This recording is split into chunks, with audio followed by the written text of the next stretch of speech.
20 ಇದು 35. So 35 70 maths 20. So ನೀವು focus ಮಾಡಬೇಕಾಗಿರೋದು ನನಗೆ ಗೊತ್ತು, ನೀವೆಲ್ಲರೂ ಕೂಡ ಶಾಲೆಗೆ ಓದ್ತಾ ಇರ್ತೀರಾ. ನಿಮ್ಗೆ ಅರ್ಥ ಆಗೋದು ಯಾವುದು ಅಂತಂದ್ರೆ 100%. ಸರ್ ನಂಗೆ ಅರ್ಥ ಆಗೋದು ಮ್ಯಾಥ್ಸು, ನಂಗೆ ಅರ್ಥ ಆಗೋದು ಸೋಷಿಯಲು, ನಂಗೆ ಅರ್ಥ ಆಗೋದು ಸೈನ್ಸ್. ಹೌದಲ್ವಾ? ಈಗ ಜಿಮ್ಯಾಟಲ್ಲಿ ಏನಾಗ್ತದೆ ಅಂತಂದರೆ ಸ್ವಲ್ಪ ಪ್ರಮಾಣದ ಕಷ್ಟ ಆಗ್ತದೆ. ಬಟ್ ಅವ್ರು ಯಾರು ಬುಕ್ ಕೊಟ್ಟಿದ್ದಾರೆ, ಸರ್ ಏನಾದ್ರು ಬುಕ್ ಕೊಟ್ಟಿದೆ, ಅದನ್ನು ಫೋಕಸ್ ಮಾಡಬೇಕು. ಯೂಟ್ಯೂಬ್ ಚಾನಲ್ಗಳನ್ನ ನೋಡಬೇಕು, ಯಾರಿಗೂ ನಾವು ಹೇಳಿಸ್ಕೋಬೇಕು. ಈ ರೀತಿ ಮಾಡಿದ್ರೆ ನಾವು ಏನು ಮಾಡ್ಬೋದು ಅಂತಂದರೆ NMMS ಪಾಸ್ ಆಗ್ಬೋದು. ಇನ್ನೂ ಬೇಸಿಕ್ ಹೇಳ್ತೀನಿ ನೋಡಿ. ಈಗ ಇದರಲ್ಲಿ ಈಗ ಪೇಪರ್ 2 ಅಲ್ಲಿ ನೀವೇನಾದರೂ ಮಿಸ್ ಆಗಿ, ಈಗ 90 ಕ್ವಶನ್ ಇದ್ದಾವೆ, 90 ಕ್ವಶನಲ್ಲಿ ನೀವು 50 ಸರಿ ಮಾಡಿದ್ರಿ, ಹೇಳೋದು 50 ಸರಿ ಮಾಡಿದ್ರಿ ಸರ್. ಪೇಪರ್ 1 50 ಸರಿ ಮಾಡಿದ್ರಿ, ಟೋಟಲ್ 100 ಆಯಿತು ಸರ್. ಮಗ 100 ಆಯಿತು ಅಂತಂದರೆ NMMS ಲಿಸ್ಟಲ್ಲಿ ನೀನು ಹೆಸರಿತ್ತು ಅಂತ ಅರ್ಥ. ಎಸ್, 100 ಆಯಿತು ಅಂತಂದರೆ NMMS ಲಿಸ್ಟಲ್ಲಿ ನಿಮ್ಮ ಹೆಸರಿರ್ತದೆ.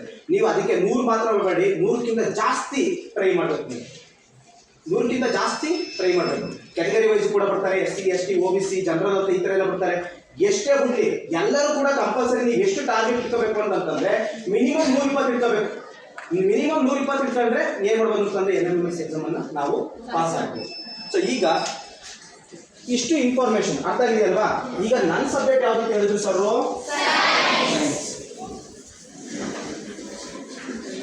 ಸೈನ್ಸ್ ಅಂತ ಹೇಳ್ತಾ ಇದ್ದೀರಾ. Who is father of science? ಇತಿಹಾಸದ ಪಿತಾಮಹ ಹೆರೋಡೋಟಸ್ ಸರ್. ನಂಗೆ ಗೊತ್ತು, ಸೈನ್ಸ್ ಪಿತಾಮಹ ಗೊತ್ತಿಲ್ವಾ? ಹೆಂಗಪ್ಪ? ರೋಜರ್ ಬೇಕನ್ ಅಂತ. ಯಾರು? ರೋಜರ್ ಬೇಕನ್. ಸೈನ್ಸ್ ಬಗ್ಗೆ ಮಾತಾಡೋಕೆ ಹೋಗ್ತಾ ಇದ್ದೀನಿ. ಸೈನ್ಸಲ್ಲಿ ಸೈನ್ಸನ್ನು ಎಷ್ಟು ಭಾಗಗಳಲ್ಲಿ ಡಿವೈಡ್ ಮಾಡ್ತೀವಿ? ಆ ಒಂದು ಯಾವುದು? ಆ ಎರಡು ಯಾವುದಪ್ಪ? ಆ 3 ಯಾವುದಪ್ಪ? ಬಯಾಲಜಿ. ನೋಡಿ ಯಾಕೆ ಹೇಳ್ತಾ ಇದ್ದೀನಿ ಅಂತಂದರೆ physics, chemistry, biology very very important. ಇದೇ ಟಾಪಿಕ್ ಮೇಲೆ 35 ಕ್ವಶನ್ ಕೇಳ್ತಾರೆ ಅಂತಂತಂದರೆ ನಾವು ಯಾಕೆ ಇದ್ರ ಬಗ್ಗೆ ಫೋಕಸ್ ಮಾಡಬಾರ್ದು? ಮಾಡಬೇಕು. ಸೊ ನೀವು ಸಿಲೆಬಸ್ಸನ್ನು ನೋಡ್ಕೋಬೇಕು. ಹಾಗಾದರೆ ಸಿಲೆಬಸ್ಸಲ್ಲಿ ಏನಿದೆ ಸರ್? ಯಾವುದೇ ಎಕ್ಸಾಮ್ ಆದರೂ ಅಷ್ಟೇ ಫಸ್ಟ್ ಸಿಲೆಬಸ್ ನೋಡಬೇಕು ನಾವು. ಯಾಕೆ? ಈಗ NMMS ಎಕ್ಸಾಮ್ ಅಂತ ಬಂದ ತಕ್ಷಣ ನೀವು ಇಂಗ್ಲೀಷ್ ಓದ್ತಾ ಕೂತ್ಕೊತಿದ್ದೀನಿ, NMMS ಇಂಗ್ಲೀಷ್ ಬರ್ತದ?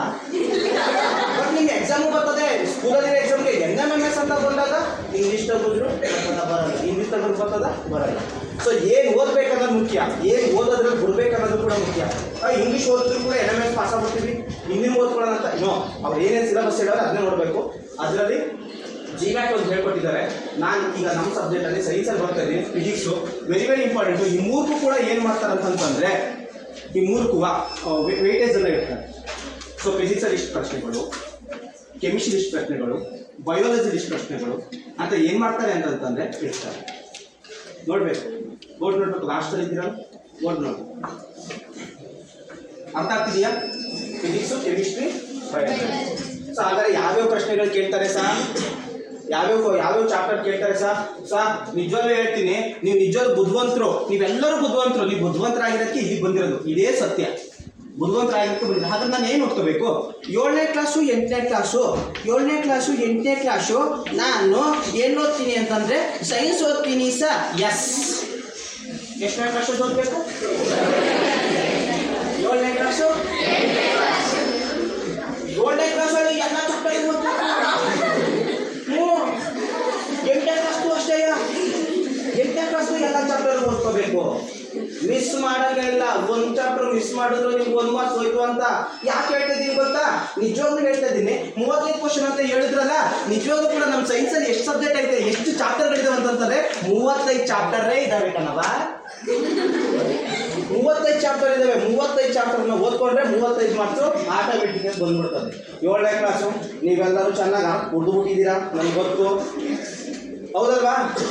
7ನೇ ಕ್ಲಾಸ್ ಒಂದ್ಸಲ ಮರ್ತೋಗ್ಬಿಟ್ಟಿದ್ರೆ ರಿವಿಷನ್ ಮಾಡ್ಕೋಬೇಕು. ನೀವು ರಿವಿಷನ್ ಮಾಡ್ಕೊಬಿಟ್ರೆ ಅಲ್ಲಿ ಏನಾಗ್ತದೆ ಅಂತಂದರೆ ನಮಗೆ ಈ ಭಾಳ ದಿನ ಹೇಳಿದ್ರೆ 7ನೇ ಕ್ಲಾಸ್ ಓದೋಕ್ಕೆ 8ನೇ ಕ್ಲಾಸ್ಗಿಂತ 7ನೇ ಕ್ಲಾಸ್ ಈಸಿಯಾಗಿ ಕ್ಯಾಚ್ ಆಗ್ತದೆ.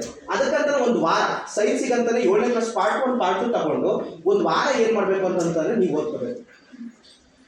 ಮುಗೀತು 7ನೇ ಕ್ಲಾಸು. 7ನೇ ಕ್ಲಾಸ್ ಮುಗೀತು. ನೆಕ್ಸ್ಟ್ 8ನೇ ಕ್ಲಾಸಿಗೆ ಬರಬೇಕು ನಾವು. 8ನೇ ಕ್ಲಾಸಲ್ಲಿ ಸೈನ್ಸಲ್ಲಿ ಯಾವ್ಯಾವ ಚಾಪ್ಟರ್ ಇದ್ದಾವೆ ಎಲ್ಲ ಚಾಪ್ಟರ್ನು ಕೊಟ್ಟವ್ರೆ. ಇದೇ ಸತ್ಯ, ಒಂದು ಚಾಪ್ಟರ್ನು ಮಿಸ್ ಮಾಡಂಗಿಲ್ಲ. ಹಾಗಾಗಿ ನಮ್ಮ ಶಾಲೆಯಲ್ಲಿ, ನಿಮ್ಮ ಶಾಲೆಯಲ್ಲಿ ಟೀಚರ್ಸ್ಗಳು ಇರ್ತಾರೆ. ನೀವು ಟೀಚರ್ಸ್ ಹತ್ರ ಏನು ಮಾಡಬೇಕು ಅಂತಂದ್ರೆ ಹೇಳಿಸ್ಕೋಬೇಕು. ಟೀಚರ್ಸ್ ಹತ್ರ ಏನು ಮಾಡಬೇಕು? ಹೇಳಿಸ್ಕೋಬೇಕು. ಸಿಲೆಬಸ್ ಮುಗ್ದಿಲ್ವಾ ಸರ್? ಸಿಲೆಬಸ್ ಮುಗಿಸ್ಕೊಡಿ ಸರ್ ಅಂತ ಕೇಳಿ. ಯಾಕಂತಂದ್ರೆ ನಮ್ಮ ಸಿಲೆಬಸ್ ಮುಗಿದ್ರೆ social syllabus, maths syllabus, science syllabus ಮುಗಿದ್ರೆ ನೀವು ಆಟೋಮೆಟಿಕಾಗಿ ಏನು ಅಂತಂದ್ರೆ ಈಸಿಯಾಗಿ ಅಟೆಂಡ್ ಮಾಡ್ಬೋದು ಕ್ವಶನ್ಗಳನ್ನ. ಇಲ್ಲ ಅಂತಂದ್ರೆ ಏನಾಗ್ತದೆ, ಸ್ವಲ್ಪ ಕಷ್ಟ ಆಗ್ತದೆ. ಎಲ್ಲೋ ಕೇಳಿದ್ದೀನಿ ಆದರೆ ನನಗೆ ನೆನಪಾಗ್ತಾ ಇಲ್ಲ, ಎಲ್ಲೋ ಕೇಳಿದ್ದೀನಿ ಆದರೆ ನಂಗೆ ನೆನಪಾಗ್ತಿಲ್ಲ, ಹಿಂಗೆ ಅಂದ್ಬಿಡ್ತೀವಿ ನಾವು. ಅಯ್ಯೋ ಇನ್ನೊಬ್ಬ ಅಂತಾನೆ ಇನ್ನೊಂದು ಚೂರು ಓದಬೇಕಾಗಿತ್ತು, ಇನ್ನೊಂದು ಚೂರು ಓದಬೇಕಾಗಿತ್ತು, ಹಿಂಗೆ ಅಂತಾನೆ. ಚೂರು ಓದಬೇಕಾಗಿತ್ತು ಅಂತ ಯೋಚನೆ ಮಾಡೋದ್ರ ಬದಲು ಓದ್ತೀನಿ ಅಂತ ಯೋಚನೆ ಮಾಡೋದು. ಆಟೋಮೆಟಿಕಾಗಿ ಏನಾಗ್ತೀವಿ ಅಂತಂದ್ರೆ ಪಾಸ್ ಆಗಬೇಕು. ಸೊ ಅದರಲ್ಲಿ ನಾನು ಈಗ ಸೈನ್ಸಲ್ಲಿ ಯಾವ್ಯಾವ ಥರ ಕ್ವಶನ್ಗಳನ್ನು ತೆಗಿತಾರೆ, ಯಾವ್ಯಾವ ಥರ ಕ್ವಶನ್ ತೆಗೆದಾಗ ನಾನು ಯಾವ್ಯಾವ ಥರ ಆನ್ಸರ್ ಮಾಡಬೇಕು ಅದನ್ನು ನಾನು ಹೇಳ್ಕೊಡ್ತೀನಿ ನಿಮಗೆ. OMR ಶೀಟ್ ಬಗ್ಗೆ ಹೇಳ್ಕೊಟ್ಟವ್ರಲ್ವಾ, OMR ಸರ್ ನಾನು ಮೊರಾರ್ಜಿ ಬರೆದಿದ್ದೀನಿ, ನನಗೆ ಅವಾಗ ಒಂದ್ಸಲ ಗೊತ್ತು ಸರ್ ಅಂತ ನೀವು ಹೇಳ್ತೀರಾ. ಎಷ್ಟು ತುಂಬ ಜನ ಮೊರಾರ್ಜಿ ಬರೆದಿದ್ದೀರಲ್ವಾ? ಕೈಯಲ್ಲಿ ನೋಡಿದ್ರೆ ಮೊರಾರ್ಜಿಗೆ ಎಷ್ಟು ಬರೆದಿದ್ದೀರಂಗೆ? ಓಕೆ, ಅರ್ಧಕ್ಕೆ ಅರ್ಧ ಜನ ಬರೆದಿದ್ದೀರಾ. ನೀವೆಲ್ಲರೂ ಏನು ಮಾಡಬೇಕು ಅಂತಂದರೆ ಆಮೇಲಿಂದ ನೀವು ಪಕ್ಕದ ಜೊತೆ ಹೇಳ್ಕೊಡ್ಬೇಕು. OMR ಶೀಟ್ ಹೇಗೆ ಫಿಲ್ ಮಾಡೋದು ಗೊತ್ತಲ್ಲ? OMR ಶೀಟು A ಇರ್ತದೆ, B ಇರ್ತದೆ, C ಇರ್ತದೆ, D ಇರ್ತದೆ. ಈಗ 1ನೇ ಕ್ವಶನ್, 2ನೇ ಕ್ವಶನ್, 3ನೇ ಕ್ವಶನ್, 4ನೇ ಕ್ವಶನ್ನು. ಈಗ ನಾನು ಬಂದ್ಬಿಡ್ತೀನಿ, ನಾನು ಸೈನ್ಸಿಗೆ ಒಂದು ಸೈನ್ಸಲ್ಲಿ ಒಂದು ಕ್ವಶನ್ ಕೇಳ್ತಾರೆ ಅಂತ ತಿಳ್ಕೊಳ್ಳೋಣ. ಏನು ಕ್ವಶನ್ ಕೇಳ್ತಾರೆ? ಈಗ ನಿಮಗೆ ಜೀವಕೋಶ ಪಾಠ ಇತ್ತಾ? 7ನೇ ಕ್ಲಾಸಲ್ಲಿ ಇತ್ತಾ? ಹೌದು ತಾನೆ, 7ನೇ ಕ್ಲಾಸು. ನಾನು 7ನೇ ಕ್ಲಾಸ್ ಪಾಠ ವಿಷಯ ಹೇಳ್ತೀನಿ, 8ನೇ ಕ್ಲಾಸ್ ವಿಷಯ ಹೇಳ್ತೀನಿ, ಮತ್ತೆ ಸ್ವಲ್ಪ ಅದಕ್ಕೆ ಎಕ್ಸಾಮ್ ಸಂಬಂಧಪಟ್ಟಂತೆ ಯಾವ್ದು ಕೇಳ್ತಾರೆ ಅದನ್ನ ನಾನು ಹೇಳ್ತೀನಿ. ಈ ಕಡೆ ನೋಡಬೇಕು, ಮಾತಾಡಬಾರ್ದು. ಯಾರು ಓದಕ್ಕಂತ ಬಂದಿದ್ರೆ, ತಿಳ್ಕೊಳ್ಬೇಕು ಅಂತ ಬಂದಿದ್ರೆ ತಿಳ್ಕೊಬೇಕು, ಎಕ್ಸ್ಟ್ರಾ ಏನು ಮಾಡಬಾರ್ದು. ಓಕೆ, ಅದು ತಪ್ಪು, ನೀವು ಮಾಡೋದು ತಪ್ಪು ಕಂಡ್ರೆ. ಈಗ ಸೆಲ್ ಅಂತ ಹೇಳಿದ್ರಲ್ಲ, ಸೆಲ್ ಅಂತಂದ್ರೆ ಏನು? ಜೀವಕೋಶ ಅಂತಂದ್ರೇನು? ಜೀವಕೋಶ ಒಂದು ಜೀವಿಯ ರಚನಾತ್ಮಕ ಮತ್ತು ಕಾರ್ಯಾತ್ಮಕ ಘಟಕಕ್ಕೆ ಜೀವಕೋಶ ಅಂತ ಹೇಳ್ತೀನಿ ಸರ್. ಎಸ್, ಒಂದು ಜೀವಿಯ ರಚನಾತ್ಮಕ ಮತ್ತು ಕಾರ್ಯಾತ್ಮಕ ಘಟಕಕ್ಕೆ ನಾನು ಎಂತ ಕರಿತೀನಿ? ಜೀವಕೋಶ. ಜೀವಕೋಶ ಎಲ್ಲೈತೆ ಮತ್ತೆ ಜೀವಕೋಶ ಎಲ್ಲೈತೆ ನೋಡಿದ್ದೀರಾ? ನೋಡಿಲ್ಲ ಅಲ್ವಾ? ನಿಮ್ಮ ದೇಹದೊಳಗಡೆ ಐತೆ ಕಣ್ರೋ ಜೀವಕೋಶ. ಈ ದೇಹ ಅಡಿಯಿಂದ ಮುಡಿವರೆಗೂ ಆಗಿದೆ ಅಂತಂತಂದ್ರೆ, ಈ ದೇಹ ಯಾವುದರಿಂದ ಆಗಿದೆ ಅಂತಂತಂದ್ರೆ ಜೀವಕೋಶದಿಂದ ಆಗಿದೆ. ಅಡಿಯಿಂದ ಮುಡಿವರೆಗೂ ನೋಡಿದ್ವಿ, ಜೀವಕೋಶದಿಂದ ಆಗಿದೆ. ಸೆಲ್ ಅಂತ ಕರಿತೀವಿ. ಸೆಲ್ಲು ಮತ್ತೆ ಜೀವಕೋಶ. ಹಾಗಾದ್ರೆ ಇದನ್ನು ಕಂಡಿಡಿದ ಪುಣ್ಯಾತ್ಮ ಯಾರು? ಜೀವಕೋಶ ಅಂತ ಹೇಳ್ತಿದ್ರೆ ಈ ಕಂಡಿಡಿದ ಪುಣ್ಯಾತ್ಮ ಯಾರು? ತಪ್ಪಾದ್ರೂ ಪರವಾಗಿಲ್ಲ ಹೇಳಿ, ನೀವಿರೋದೇ ತಪ್ಪು ಮಾಡಕ್ಕೆ, ನಾನು ಸರಿ ಮಾಡಕ್ಕೆ.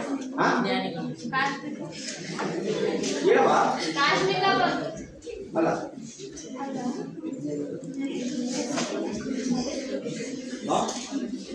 ಗೊತ್ತಿಲ್ಲ ಸರ್, ಗೊತ್ತಿಲ್ಲ, ನಾವೇ ಸುಮ್ಮನೆ ಕೂತ್ಕೊಳ್ಳಿ. ರಾಬರ್ಟ್ ಹುಕ್ ಕನ್ನಪ್ಪ ಯಾರು ಕಂಡುಹಿಡಿದಿತ್ತು? Robert Hooke. Very very important. Robert Hooke ನಮ್ಮ ಜೀವಕೋಶವನ್ನು ಏನು ಮಾಡ್ತಾನೆ ಅಂತಂದ್ರೆ ಕಂಡುಹಿಡಿತಾನೆ. ಸೊ ಈಗ ನೋಡಿ, ವೆರಿ ವೆರಿ ಇಂಪಾರ್ಟೆಂಟ್. ಈಗ ಇನ್ನೊಂದು ಹೇಳ್ತೀನಿ. ಈಗ ಕ್ವಶನ್ ಹೆಂಗೆ ಕೇಳ್ತಾರೆ ಅಂತ, ಅಲ್ಲಿ ABCD ಅಂತ ಹೇಳಿದ್ದೀನಲ್ಲ, 1 2 3 4 ಅಂತ ಹಾಕಿದ್ದೀನಿ. ಈಗ ಕ್ವಶನ್ ನಂಬರ್ 1 ಕೊಟ್ಟಿದ್ದಾರೆ. ಒಂದು ಕ್ವಶನ್ ಏನು ಕೊಟ್ಟರು ಅಂತಂದ್ರೆ ಜೀವಕೋಶವನ್ನ ಕಂಡು ಹಿಡಿದಂತಹ ವ್ಯಕ್ತಿ ಯಾರು ಅಂತ ಕೇಳ್ತಾರೆ. Option A Galileo Galilei. Option A ಯಾರು? Galileo Galilei. Option B Newton. Newton. Option B ಯಾವುದು? Option C Albert von Kolliker. ಹೊಸ ಪದಗಳು ಸೈನ್ಸಲ್ಲಿ ಹೊಸ ಪದಗಳನ್ನ ಕೇಳ್ತಾರೆ. ಸೈನ್ಸಲ್ಲಿ ಹೊಸ ಪದಗಳನ್ನ ನಾವು ಕೇಳಿರೋದಿಲ್ಲ, ಓದಿದ್ರೆ ಗೊತ್ತಾಯ್ತದೆ, ಓದಿಲ್ಲ ಅಂತಂದ್ರೆ ಹೆಂಗೆ ಗೊತ್ತಾಯ್ತದೆ? ಹಾಗಾಗಿ ನಾವು ಸೈನ್ಸ್ ಹೊಡಿಬೇಕು. Albert von Kolliker. Option D ಯಾವುದು? ಹೆಂಗ್ ತಿಳ್ಕೊಂಡಿದ್ರ ನೀವು? Very good. ನೋಡಿ ಎಷ್ಟು ಚೆನ್ನಾಗಿ ತಿಳ್ಕೊಂಡ್ರಿ. ABCD ಕೊಟ್ರ ನಿಮ್ಗೆ ಈಗ ಜೀವಕೋಶ ಕಂಡಿಡಿದ್ರೆ ಯಾರಂತ ಗೊತ್ತಾಯ್ತಾ? ಯಾರು ಕಂಡಿಡ್ದಿತ್ತು? ಹಾಗಾದ್ರೆ 1ನೇ ಕ್ವಶನ್ಗೆ ನೀನು ಇಲ್ಲಿ ಹಂಗಾಗ್ತೀಯಾ? ಹೆಂಗಾಗ್ತೀಯಾ? ಹಿಂಗಿರ್ತಾರೆ, ಹಿಂಗೆ ರೌಂಡ್ ಇರ್ತಾವಲ್ಲಪ್ಪ, ಹಿಂಗೆ ರೌಂಡ್ ಇರ್ತದೆ. ಹಿಂಗಿರ್ತದೆ. ನಿನಗೆ ಆನ್ಸರ್ ಗೊತ್ತಾಯ್ತು, ಯಾವ್ದಂತ ಗೊತ್ತಾಯ್ತು? ನಾನು ನೋಡ್ಬೇಕು ಒಂದೇ ಕ್ವಶನ್ ಕೈ ಇಟ್ಕೊಂಡೆ, ಅದು ಒಂದೇ ಕ್ವಶನ್ ಓದಿರ್ತೀಯ, ಒಂದೇ ಕ್ವಶನ್ ಹಿಂಗೆ ಕೈ ಇಟ್ಕೋಬೇಕು, ಮರ್ಕೊಬಿಡ್ತೀವಿ ಅಂತಂದು ಯಾವ್ದು ಎಲ್ಲರಿಗೂ ಹಾಕ್ಬಿಡ್ತೀವಿ. ಹೌದು ತಾನೇ? ಅದಕ್ಕೆ ಒಂದೇ ಕ್ವಶನ್ ನಮಗೆ ಹಿಂಗೆ ಕೈ ಇಟ್ಕೋಬೇಕು. ಒಂದೇ ಕ್ವಶನ್ಗೆ ಆನ್ಸರ್ ಡಿ ಸರಿ ಇದೆ, ಹಾಗಾಗಿ ನಾನು ಡಿ ಹತ್ರಕ್ಕೆ ಹೋಗ್ತೀನಿ. ಹಿಂಗೆ ಏನು ಮಾಡ್ತೀನಿ, ರೌಂಡ್ನ OMR ಹಿಂಗೆ ಫಿಲಪ್ ಮಾಡ್ತೀನಿ. ಹಿಂಗೆ ಫಿಲಪ್ ಮಾಡ್ಬೇಕು, ಫುಲ್ ಫಿಲಪ್ ಮಾಡಬೇಕು, ಫುಲ್ ಫಿಲಪ್ ಮಾಡಬೇಕು. ನಾನು ಯಾಕೆ ಅಷ್ಟು ಫಿಲಪ್ ಮಾಡೋಣ? ನಾನು ಹಿಂಗೆ ರೌಂಡ್ ಆಯ್ತಾ, ನಾನು ಹಿಂಗೆ ರೈಟ್ ಹಾಕ್ತೀನಿ, ಮಾಡಿಸ್ಕೊಡಕ್ಕಲ್ಲ. ಹಂಗೆ ರೈಟ್ ಹಾಕಿದ್ರೆ ಮಾಡಿಸ್ಕೊಡಕ್ಕಲ್ಲ. ಮತ್ತೆ ಹಿಂಗೆ ಇಂಟು ಹಾಕು, ಮಾಡಿಸ್ಕೊಡಕ್ಕಲ್ಲ. ನೀವೇನು ಮಾಡ್ತೀವಿ ಗೊತ್ತಾ, ಇದೊಂದು ಸರಿ ಅಂತ ಹಾಕ್ಬಿಟ್ಟು ಇನ್ನು ಮಿಕ್ಕಿ ಹಿಂಗೆ ಹಾಕ್ಬಿಟ್ರೆ ಮುಗೀತು ಕತೆ.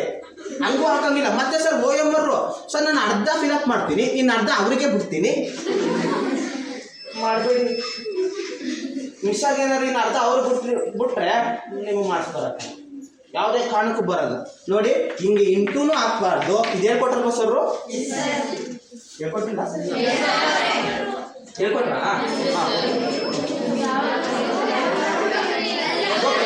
ಹೇಳ್ಕೊಟ್ಟಿಲ್ಲ ಅಲ್ವಾ?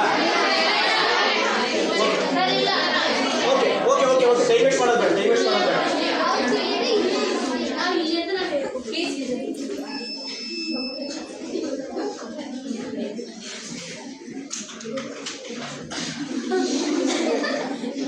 ಹಿಂಗೆ ಇಂಟು ಹಾಕ್ಬೇಡಿ, ಹಿಂಗೆ ರೈಟ್ ಹಾಕ್ಬೇಡಿ, ಅರ್ಧ ಬರ್ಧ ತುಂಬಿಸ್ಬೇಡಿ. ಕರೆಕ್ಟಾಗಿ ಒಂದೇ ಕ್ವಶನ್ ಇತ್ತಿತ್ತು ಅಂತಂದರೆ ಡಿ ನೋಡ್ಕೊಬಿಟ್ಟು ಕರೆಕ್ಟಾಗಿ ಫಿಲಪ್ ಮಾಡಬೇಕು. ಬ್ಲೂ ಇಂಕ್ ಪೆನ್ ಬಳಸಿ, almost blue ink pen, blue and black ಇರುತ್ತೆ, ನೀವು ಆಲ್ಮೋಸ್ಟ್ ಬ್ಲೂ ಇಂಕ್ ಪೆನ್ನ ಬಳಸಿ. 2 ಪೆನ್ನನ್ನು ತಗೊಂಡ್ಬನ್ನಿ, 2 ಪೆನ್ ತಗೊಂಡ್ರು. 1 ಪೆನ್ ಕೈ ಕೊಟ್ಟರೆ ಇನ್ನೊಂದು ಪೆನ್ ಕೈ ಹಿಡಿತದೆ. ಅವ್ರಿವ್ರ ಹತ್ರ ಕೇಳೋದು ತಪ್ಪುತ್ತೆ. ಈಗ OMR ಯಾವ ಥರ ಫಿಲಪ್ ಮಾಡೋದಂತ ಗೊತ್ತಾಯಿತು, ಯಾವ ಥರ ಕ್ವಶನ್ ತೆಗಿತಾನೆ ಅಂತಲೂ ಕೂಡ ಗೊತ್ತಾಯಿತು. Options A B C D ಯಾವ್ದಂತ ಗೊತ್ತಾಯಿತು. ಸರ್ ಇವ್ರು ಯಾರು ಸಹ ಗೆಲ್ಲಿಯೋ ಗೆಲ್ಲಿ ದೂರದರ್ಶಕವನ್ನ ಸರ್, ಹಾಗಾದ್ರೆ ನ್ಯೂಟನ್ ಗ್ರಾವಿಟೇಷನ್ ಸಹ ಗುರುತ್ವಾಕರ್ಷಣ ಬಲ. ಹುಡುಗ ಹೇಳ್ತವನೆ ಗುರುತ್ವಾಕರ್ಷಣ. ಯಾವ್ದಾದ್ರು ಒಂದು ವಸ್ತುವನ್ನ ನಾನು ನಿಮ್ ಮ್ಯಾಕ್ ಎಸೆಸ್ತೀನಿ ಅಂತಂದ್ರೆ ಅದೇನಾಗ್ತದೆ? ಯಾಕೆ? ಗುರುತ್ವಾಕರ್ಷಣ ಬಲ ಐತಿ. ಇದನ್ನು ಹೇಳಿದ್ಯಾರು? ಸರೈಸಾ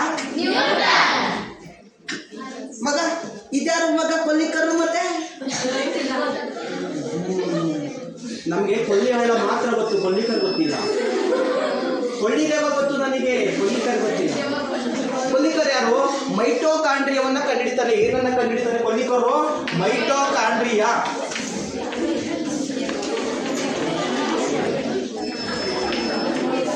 ಮೈಟೋಕಾಂಡ್ರಿಯಾ. ಸರ್ ಮೈಟೋಕಾಂಡ್ರಿಯಾ ಎಲ್ಲೈತೆ? ಆಕ್ಚುಲಿ ಹೇಳ್ಬೇಕಂತಂದ್ರೆ ನಿಮಗೆ ಗೊತ್ತು ಸರ್, ನಂಗೆ ಏನು ಗೊತ್ತಿಲ್ಲ. ಹಂಗ ಅನ್ಕೋತಾ ಇದ್ದೀರಲ್ವಾ? ಆಯ್ತಪ್ಪ, ಬೇಗ ಕಂಡ್ರಪ್ಪ. ನಾನು ಹಲವಾರು ಟಾಪಿಕ್ಗಳನ್ನ ನಿಮ್ಗೆ ಹೇಳ್ಬೇಕು. ನೋಡಿ ಯಾವ್ಯಾವ ತಪ್ಪು ವಿಧಾನ ಅಂತ. ಈ ಥರ ತಪ್ಪು ಮಾಡಕ್ ಹೋಗ್ಬೇಡಿ. ಜಸ್ಟ್ ಒಂದು ರೌಂಡ್ ಫಿಲಪ್ ಮಾಡಿ ಅಷ್ಟೇ.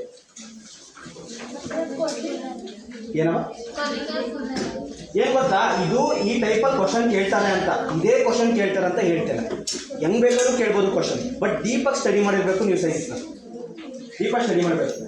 ಡೀಪಾಗಿ ಸ್ಟಡಿ ಮಾಡಲಿಲ್ಲ ಅಂತಂದ್ರೆ ಮುಗಿಸುತ್ತ. ಆಯ್ತಪ್ಪ?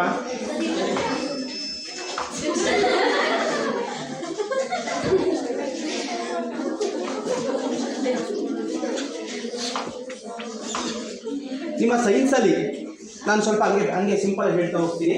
ಸೈನ್ಸಲ್ಲಿ ಯಾವ್ಯಾವ ಪಾಠಗಳನ್ನ ಕೊಡ್ತಾರೆ ನೆನ್ಪಿಟ್ಕೊಳ್ಳಿ. ನಿಮ್ಮ ಪಾರ್ಟ್ 1 ಪಾರ್ಟ್ 2ನಲ್ಲಿ ಪಾಠಗಳು ನೋಡಿರ್ತೀರಾ ಸೈನ್ಸಲ್ಲಿ.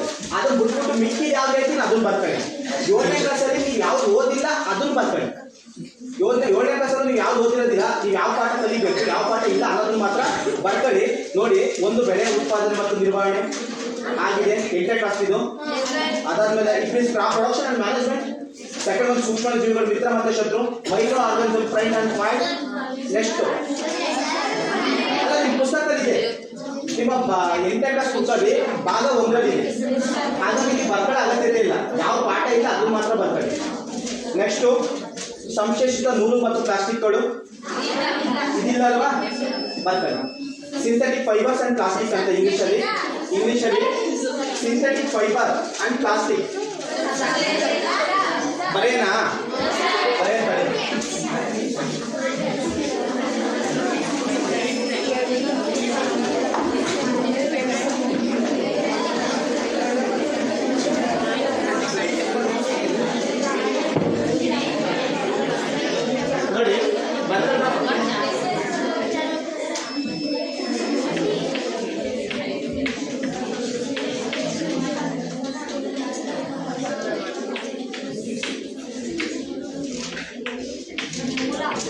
ನೂಲು ಸಂಶ್ಲೇಷಿತ ನೂಲು ಮತ್ತು ಪ್ಲಾಸ್ಟಿಕ್. ನೆಕ್ಸ್ಟ್ ಲೋಹಗಳು, ಹಲವುಗಳು 7ನೇ ಕ್ಲಾಸಲ್ಲಿ ಇದೆ. 7ನೇ ಕ್ಲಾಸಲ್ಲಿ ಇದೆ, ಬರ್ಕೊಳಕ್ ಹೋಗ್ಬೇಡಿ, ಬುಕ್ ತಗೊಂಡು ರೆಫರ್ ಮಾಡಿ. ನೆಕ್ಸ್ಟ್ ಕಲ್ಲಿದ್ದಲು ಮತ್ತು ಪೆಟ್ರೋಲಿಯಂ, ದಾನ ಮತ್ತು ಜ್ವಾಲೆ, ಸಸ್ಯಗಳು ಮತ್ತು ಪ್ರಾಣಿಗಳ ಸಂರಕ್ಷಣೆ, ಜೀವಕೋಶ. 8ನೇ ಕ್ಲಾಸಲ್ಲಿ ಇದೆಯಲ್ವಾ? ಇಲ್ವಾ? ಸ್ವಲ್ಪ ಜೀವಕೋಶದ ಕಡೆ ಕೂಡ ಏನ್ ಮಾಡಿ ಅಂತಂದ್ರೆ ಫೋಕಸ್ ಮಾಡಿ ಅನ್ನೋದು.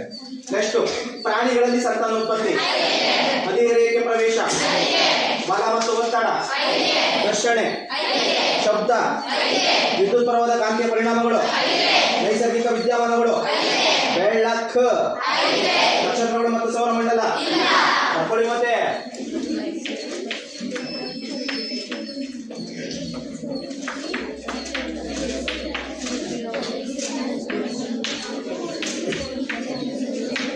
ನಕ್ಷತ್ರಗಳು ಮತ್ತೆ ಸೌರಮಂಡಲ. ನೆಕ್ಸ್ಟ್ ವಾಯು ಮಾಲಿನ್ಯ ಮತ್ತು ನೀರಿನ ಮಾಲಿನ್ಯ. ಬರ್ಕೊಳ್ಳಿ. Air pollution and water pollution. Air pollution and water pollution. ವಾಯು ಮಾಲಿನ್ಯ ಮತ್ತು ಜಲ ಮಾಲಿನ್ಯ. Air and water pollution.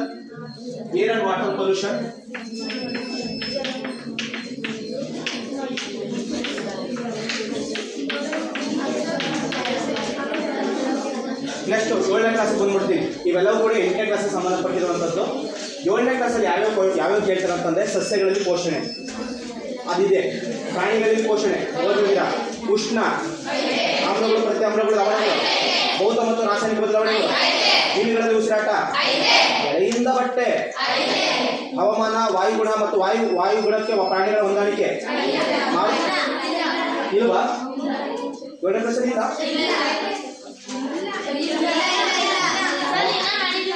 Okay, ಬರ್ಕೊಳ್ಳಿ ಅದನ್ನ. ವಾಯುಗುಣ, ಹವಾಗುಣ, ಪ್ರಾಣಿಗಳ ಹೊಂದಾಣಿಕೆ.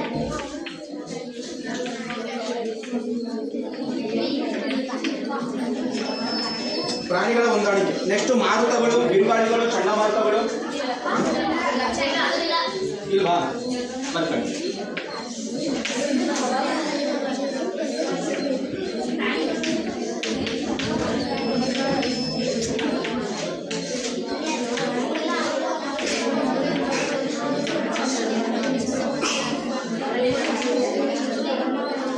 ಮಣ್ಣು ಪಾಠ ಇದೆಯಾ?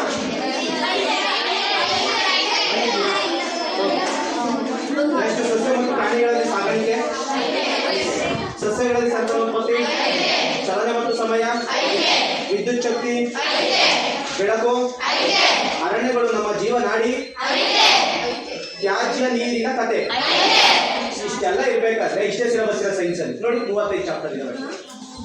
ನೋಡಿ ನೀವು 5 ಅಂತ ಹೇಳ್ತಿದ್ರಲ್ಲ, ಇದೊಂದು ಸ್ವಲ್ಪ ನೀವು ನೋಡ್ಕೊಬಿಟ್ರೆ ಈಸಿಯಾಗಿ ನೀವು ನೋಡ್ಬೋದು. 35 ಮಾರ್ಕ್ಸ್ ಕೂಡ ತೆಗಿಬೋದು.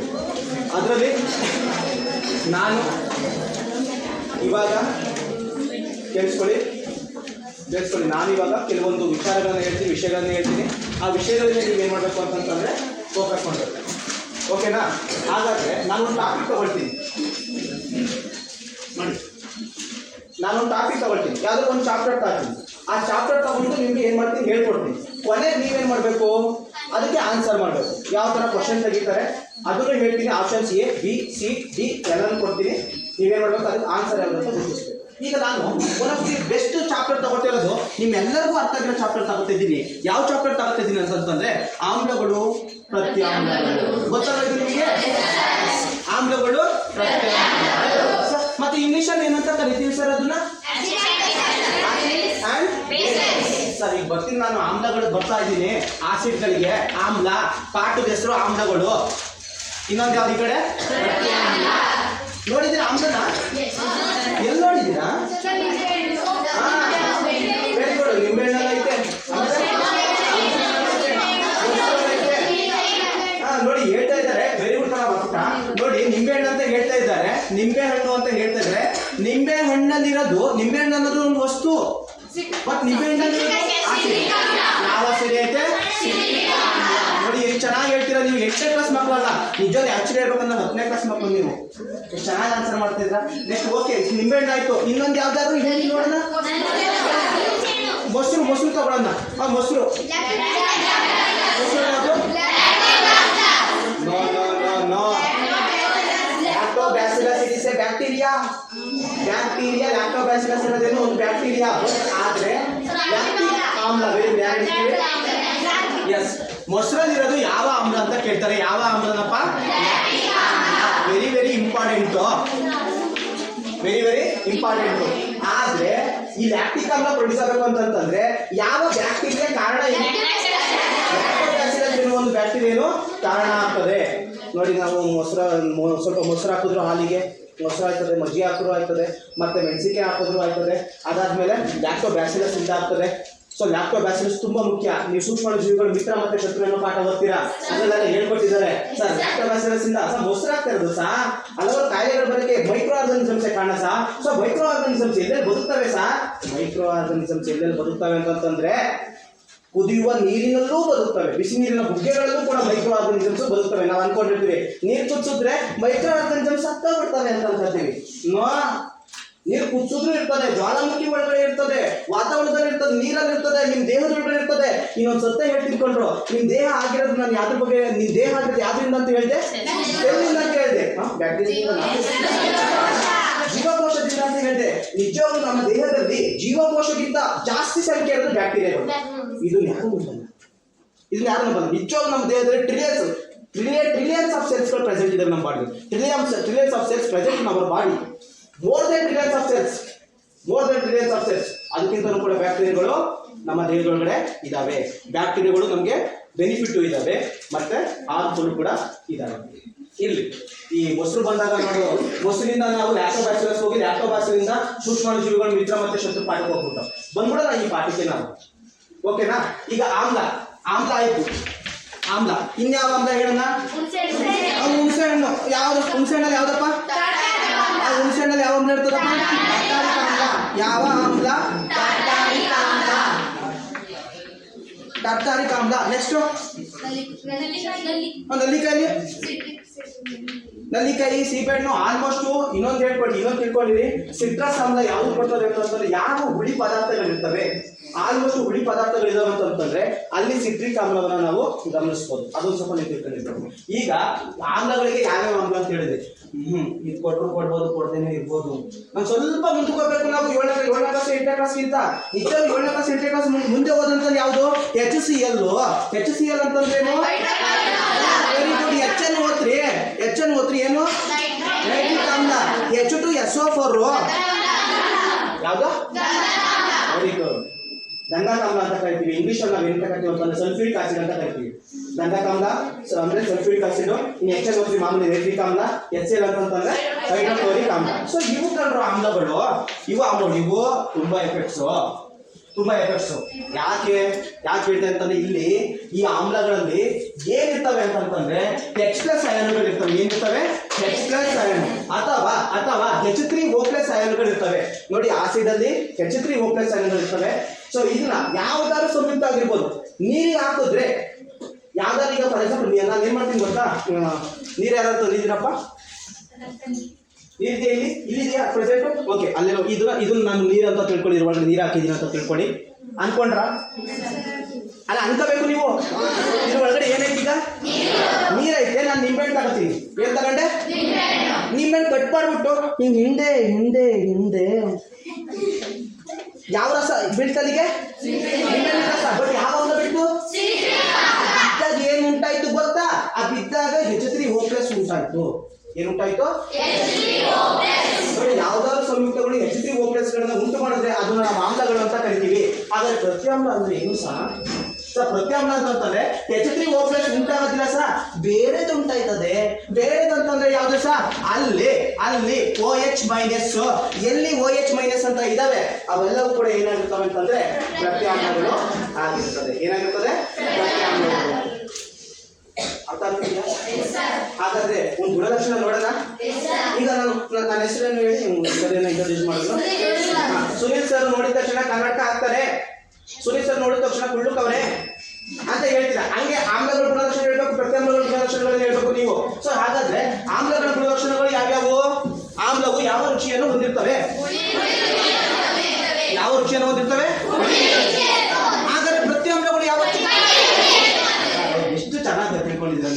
ಹೇಳೋದು ನಿಮ್ಗೆ ಸಾಧ್ಯ. NMMS ಯಾವ ಲೆಕ್ಕನೂ ಅಲ್ಲ ನಿಮ್ಗೆ. ಕೂತ್ಕೊಂಡು ಓದಿದ್ರೆ 5 ಗಂಟೆ ಹೇಳು ಟೈಮ್ ಟೇಬಲ್ ಹಾಕೋ. ಸ್ಕೂಲ್ಗೊಂದು ಟೈಮ್ ಟೇಬಲ್, NMMS ಒಂದು ಟೈಮ್ ಟೇಬಲ್, ಕೂತ್ಕೊಂಡು ಓದು. ಯಾಕೆ ಹಾಕಲ್ಲ? ಈ ಬೆಳಿಗ್ಗೆ 5 ಗಂಟೆಗೆ ಎದ್ಬಿಟ್ಟು ಓದ್ತಾ ಇದ್ರೆ ನನ್ನ ಮಗ ಏನೋ ಮಾಡ್ತಾನೆ, ನನ್ನ ಮಗಳು ಏನೋ ಮಾಡ್ತಾಳೆ, ಪಕ್ಕ ನನ್ನ ಮಗಳು ಸಕ್ಕತ್ತಾಗ್ತಾಳೆ, ನನ್ನ ಮಗ ಸುಮ್ಮನೆ ಬೇಜಾಡ್ಸಿದ್ರು ಅನ್ಕೋತಾರೆ. ಸುಮ್ಮನೆ ನೀವು ನಂಗೆ ಗೊತ್ತು ಒಂದೊಂದು ಟೈಮ್ ಅಪ್ಪ ಅಮ್ಮ ಇದ್ದರೆ ಸುಮ್ಮನೆ ಬೇಜಾಡಿಸ್ತಿದ್ದೀರಾ, ಓದ್ತಾ ಇದ್ರ ಅಂತ ಹಂಗೆಲ್ಲ ಮಾಡಕ್ಕೆ ಹೋಗ್ಬೇಡಿ. ಸುಮ್ಮನೆ ಬೇಜಾರಿಸ್ಕೊಬೇಡಿ. ಕಷ್ಟಪಟ್ಟು ಓದಿ, ಇಷ್ಟಪಟ್ಟು ಓದಿ. ಇಷ್ಟಪಟ್ಟು ಓದಿದ್ರೆ ಏನು ಬೇಕಾದ್ರೂ ಚೇಂಜಸ್ ಮಾಡ್ಬೋದು. ಯಾಕಾಗದಿರ 100 ಮಾರ್ಕ್ಸ್ ತಗೊಳಕ್ಕಾಗ್ಬೋದು ನಿಮಗೆ? ಜಸ್ಟ್ 100 ಮಾರ್ಕ್ಸ್, 180 ಕ್ವಶನ್ ಇರ್ತವೆ. 180 ಕ್ವಶನ್ ಅಟೆಂಡ್ ಮಾಡಿ. ಗೊತ್ತಿಲ್ಲ ಅಂತ ಯಾವುದು ಬಿಡಬೇಡಿ. ಆ 180 ಕ್ವಶನ್ ಅಲ್ಲಿ OMR ಯಾವ ಥರ ಫಿಲಪ್ ಮಾಡಬೇಕು ಅಂತ ಹೇಳ್ಕೊಟ್ಟಿದ್ದೀನಿ, ಅದೇ ಥರ ಫಿಲಪ್ ಮಾಡಿ. ಸ್ವಲ್ಪ ಅನಲೈಸ್ ಮಾಡಬೇಕು. ಫಾರ್ ಎಕ್ಸಾಂಪಲ್ ಆಪ್ಷನ್ಸ್ ಕೊಟ್ಟಾಗ ಆಪ್ಷನ್ಸ್ ಅಲ್ಲಿ ನಿಮಗೆ 4 ಆಪ್ಷನ್ಸ್ ಇರ್ತವೆ. ಆ 4 ಆಪ್ಷನ್ಸ್ ಅಲ್ಲಿ 2 ಇದಕ್ಕೆ ಅಲ್ವೇ ಅಲ್ಲ ಅಂತ ಗೊತ್ತಿರ್ತದೆ. ಇದು ಈ ಪಾಠಕ್ಕೆ ಸಂಬಂಧಪಟ್ಟಿಲ್ಲ, ಇದ್ಯಾಕೆ ನಾನು ಹಾಕ್ಬೇಕು, ಬಿಟ್ಟಾಕ್ಬಿಡಿ ಅದನ್ನ. ಇನ್ನೆರಡು ಇರ್ತವೆ. ಅದನ್ನ ಏನ್ ಮಾಡಬೇಕು? ಇನ್ನೆರಡನ್ನ ಸೊ ಇದಿರ್ಬೋದು ಅಂತ ಗೊತ್ತಾಯ್ತು. ಅವಾಗ ಯಾವ್ದಾದ್ರು ಒಂದು ಹಾಕ್ಬಿಡು. ಗೊತ್ತಿದ್ರೆ ಕರೆಕ್ಟಾಗಿ ಹಾಕು. ಗೊತ್ತಿಲ್ಲ ಅಂತಂದ್ರೆ 2ನ್ನ ರಿಮೂವ್ ಮಾಡೋದು ಕಲಿಬೇಕು. 2 ರಿಮೂವ್ ಮಾಡಿದ್ರೆ 2ರಲ್ಲಿ ಯಾವ್ದಾದ್ರು ಒಂದು ಸರಿಯಾಗಿರುತ್ತೆ. ಇಲ್ಲಿ ಆಸಿಡ್ ಬಗ್ಗೆ ಮಾತಾಡ್ತಾ ಇದ್ದೀನಿ. ಆಸಿಡ್ಗಳು ಈಗ ಯಾವ ರುಚಿಯನ್ನು ಹೊಂದಿರ್ತವೆ ಅಂತ ಹೇಳಿದ್ರೆ ನೀವು ಹುಳಿ ರುಚಿಯನ್ನು ಹೊಂದಿರ್ತವೆ. ಆದರೆ ಪ್ರತ್ಯಾಮ್ಲಗಳು ಯಾವ ರುಚಿಯನ್ನು ಹೊಂದಿರ್ತವೆ? ಯಾವ ರುಚಿಯನ್ನು ಹೊಂದಿರ್ತವೆ? ಹಾಗಾದ್ರೆ ಈ ಹುಳಿ ಆಯ್ತು. ಇನ್ನೊಂದು ಹೇಳ್ತೀನಿ, ನೀಲಿ ಲಿಟ್ಮಸ್ ಕಾಗದವನ್ನ ನಾನು BR ಅಂತ ಬರಿತೀನಿ, ಈ ಕಡೆ RB ಅಂತ ಬರಿತೀನಿ. ಯಾಕಂತಂದ್ರೆ ನಾನು ಅಷ್ಟು ಬರೆಯಕ್ಕಾಗ್ತೀನಿ. ಇವಾಗ ನೀಲಿ ಲಿಟ್ಮಸ್ ಕಾಗದವನ್ನು ಕೆಂಪು ಲಿಟ್ಮಸ್ ಆಗಿ ಪರಿವರ್ತಿಸುತ್ತದೆ. ಇಷ್ಟುದ ಬರೆಯಕ್ಕಾಗಲ್ಲ. ನನ್ನ ಪಾಸ್ವರ್ಡ್ ಏನು? BR. ಈ ಕಡೆ ಅದು ಉಲ್ಟಾ ಬರೆಯೋದೇನು? So blue to red, red to blue. ಅರ್ಥ ಆಗ್ತಿದೆಯಾ? ನೆಕ್ಸ್ಟ್ ಇನ್ಯಾವುದಾದ್ರು ಆಮ್ಲಗಳಿಗೆ ಇದು ವ್ಯತ್ಯಾಸ ಹೇಳಿ ನೋಡೋಣ. ಪಾಯಿಂಟು ಸರ್ ಹೇಳಿದ್ರೆ ಸರ್ ಫಸ್ಟ್ H3O+ ಯಾರುಗಳು ಉಂಟು ಮಾಡ್ತದೆ, ಇಲ್ಲಿ ಯಾವ್ದು ಉಂಟು ಮಾಡ್ತದೆ ಅಂತ ಹೇಳಿದ್ದೀನಿ? OH. ಎಕ್ಸಾಂಪಲ್ ಹೇಳಿದ್ರಲ್ಲ ಸರ್ ನೀವು, HCl ಹೇಳಿದ್ರಿ, HNO3 ಹೇಳಿದ್ರಿ, H2SO4 ಹೇಳಿದ್ರಿ. ಮತ್ತೆ ಈ ಕಡೆ ಬಂದ್ರೆ ಮೆಗ್ನೀಷಿಯಂ ಕ್ಲೋರೈಡ್ ಅಂತ ಹೇಳಿ. Very good. Hydroxide, magnesium hydroxide. ಎಲ್ಲಿ ಹೈಡ್ರಾಕ್ಸೈಡ್ ಅಂತ ಇದ್ದಾವೆ, ಯಾವ ಜಾಗದಲ್ಲಿ ಹೈಡ್ರಾಕ್ಸೈಡ್ ಇರಲಿ, ಹೈಡ್ರಾಕ್ಸೈಡ್ ಅಂತ ಬಂತಂದ್ರೆ ಅವೆಲ್ಲ ಕೂಡ ಏನಾಗಿರ್ತಾವೆ ಅಂತಂದ್ರೆ ಪ್ರತ್ಯಾಮ್ಲಗಳಾಗಿರ್ತವೆ. Magnesium hydroxide, calcium hydroxide, sodium hydroxide, ಇವೆಲ್ಲವೂ ಕೂಡ ಹೈಡ್ರಾಕ್ಸೈಡ್ ಅಂತ ಬಂದ್ರೆ ಇವೆಲ್ಲವೂ ಕೂಡ ಏನಾಗ್ತವೆ ಅಂತಂದ್ರೆ ಪ್ರತ್ಯಾಮ್ಲಗಳು. ನಾನು ಫುಲ್ ಫಾರ್ಮ್ ಬರ್ದಿಲ್ಲ, ಸಿಂಬಲ್ ಅಲ್ಲಿ ಬರ್ದಿದ್ದೀನಿ. MgOH twice, CaOH twice and NaOH twice. Mg means magnesium, calcium, sodium. ನೋಡಿ ಇದನ್ನ ಯಾಕೆ ತಿಳ್ಕೋಬೇಕು ಗೊತ್ತಾ? ಲೋಹಗಳಿಗೆ ಸಂಬಂಧಪಟ್ಟ ಪಾಠ. ಈ ಮೆಗ್ನೀಷಿಯಮು ಲೋಹ, ಕ್ಯಾಲ್ಸಿಯಮು ಲೋಹ, ಸೋಡಿಯಮು ಲೋಹ. ಕ್ಯಾಲ್ಸಿಯಮು, ಮೆಗ್ನೀಷಿಯಮು, ಸೋಡಿಯಂ ಏನಾಗೈತೆ? ಲೋಹಗಳು ಅಲೋಹಗಳು ಗುಣಲಕ್ಷಣಗಳು ಬೇಕು ನಿಮಗೆ. ಅಲೋಹಗಳು ಈಗ ಲೋಹಗಳು ಬಂದ್ಬಿಡ್ತೀನಿ ನಾನು. ಸೊ ಇದ್ರ ಸಂಬಂಧಪಟ್ಟಂತೆ ಸ್ವಲ್ಪ ಲೋಹಗಳು ಬರೋದು. ಇದು ಅರ್ಥ ಆಯ್ತಾ? ಅವ್ರು ಕೇಳ್ತಾರೆ ಕಣ್ರಪ್ಪ, ಯಾವ ಥರ ಕ್ವಶನ್ ಕೇಳ್ತಾರೆ ಗೊತ್ತಾ? ಇವಾಗ ಇಷ್ಟು ನಾನು ಹೇಳಿದ್ನಲ್ಲ, ಇದು ಸಿಂಪಲ್ ಆಗಿ ಹೇಳ್ತಿರೋದು. ನೀವು ಜಾಸ್ತಿ ಓದಬೇಕು, ಬುಕ್ ರೆಫರ್ ಮಾಡಬೇಕು. ಈಗ ಅವರು ಒಂದು ಕ್ವಶನ್ ಕೊಟ್ಟಿದ್ದಾರೆ. ಆಮ್ಲದಲ್ಲಿ ಲಿಟ್ಮಸ್ ಕಾಗದವು ನೀಲಿ ಬಣ್ಣಕ್ಕೆ ತಿರುಗುತ್ತದೆ, ಹೌದಾ? ಕಪ್ಪು ಬಣ್ಣಕ್ಕೆ ತಿರುಗುತ್ತದೆ, ಹಳದಿ ಬಣ್ಣಕ್ಕೆ ತಿರುಗುತ್ತದೆ, ಕೆಂಪು ಬಣ್ಣಕ್ಕೆ ತಿರುಗುತ್ತದೆ. ಯಾವ ಬಣ್ಣದಿಂದ ತಿರುಗುತ್ತದೆ? ಅಟೆಂಡ್ ಮಾಡ್ಬೋದಾ? ABCD ಯಾವ್ದಾದ್ರು C ಕೊಟ್ಟರು C ಹಾಕ್ತಿರ್ತಾನೆ. C ಅಂದ್ಬಿಟ್ಟು ಕೆಳಗಡೆ ಫುಲ್ C ಹಾಕೊಂಡು ಬಂದಿದ್ದೀರಾ?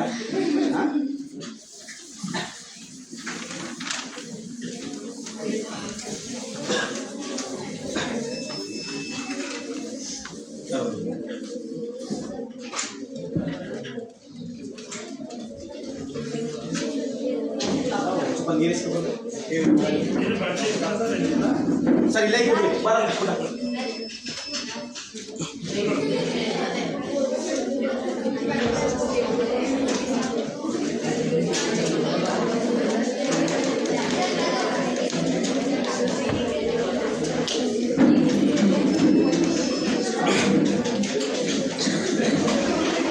ಈಗ ಇನ್ನೊಂದು ಕ್ವಶನ್ ಯಾವ ಥರ ತೆಗಿಬೋದು, ಇನ್ನೊಂದು ಚಾಪ್ಟರಿಂದ ಯಾವ ಥರ ತೆಗಿಬೋದು ಅಂತ. ಅದಕ್ಕೆ ನಾನು ಯಾವ್ದ್ರ ಬಗ್ಗೆ ಮಾತಾಡ್ತೀನಿ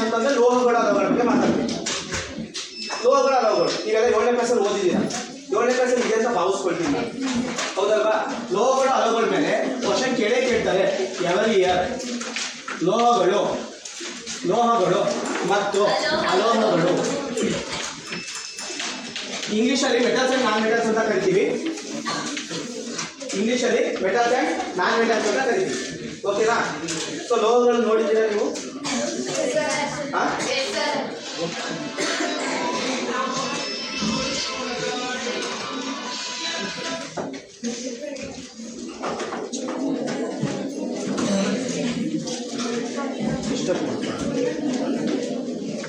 ಲೋಹಗಳು ನೋಡಿದ್ದೀರಾ? ಯಾರಾದ್ರೂ ಬೆಳ್ಳಿ ಕಡಗ ಹಾಕಿದ್ದೀರಾ? ಕೊಡಿದ್ರಿ ಅವರು ಸ್ವಲ್ಪ ಹಂಗೆ. ಯಾರಾದ್ರೂ ಬೆಳ್ಳಿ ಕಡಗ ಹಾಕಿದ್ರೆ ಕೊಡ್ರಪ್ಪ, ಬೇಗ ಕೊಡ್ರಪ್ಪ. ಬಿಡಿ ಇದು ಯಾವ ಲೋಹನಪ್ಪ? ಇದು ಬೆಳ್ಳಿ. ಇಂಗ್ಲಿಷಲ್ಲಿ ನಾವು ಇದಕ್ಕೆ ಸಂಕೇತ ಯಾವುದು? ಸಿಲ್ವರ್ ಅಂತ ಹೇಳಿದ್ರೆ ಸಂಕೇತ ಯಾವುದು? ಬೆಳ್ಳಿ. ಇದು ಬೆಳ್ಳಿ ಅಂತ ಹೇಳಿದ್ರಿ, ಸಿಲ್ವರ್ ಅಂತ ಹೇಳಿದ್ರಿ, ಬಹಳ ಖುಷಿ ಆಯ್ತು. ಕೇಳ್ತಾರೆ ಸಂಕೇತ ಯಾವುದು? ಎಸ್, ಎ ಚಿನ್ನದ ಸಂಕೇತ. ಎ ಯಾವ ಜೆ? ಹಾಗಾದ್ರೆ ಚಿನ್ನ ಬಂದ್ರೆ ಯಾವುದು? ಸೊ ತಾಮ್ರ ಬಂದ್ರೆ ತಾಮ್ರ. ಸತು ಬಂದ್ರೆ ಏನು?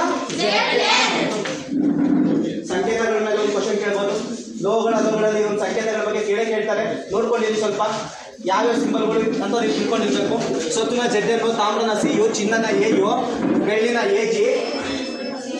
Most wanted question in your examination.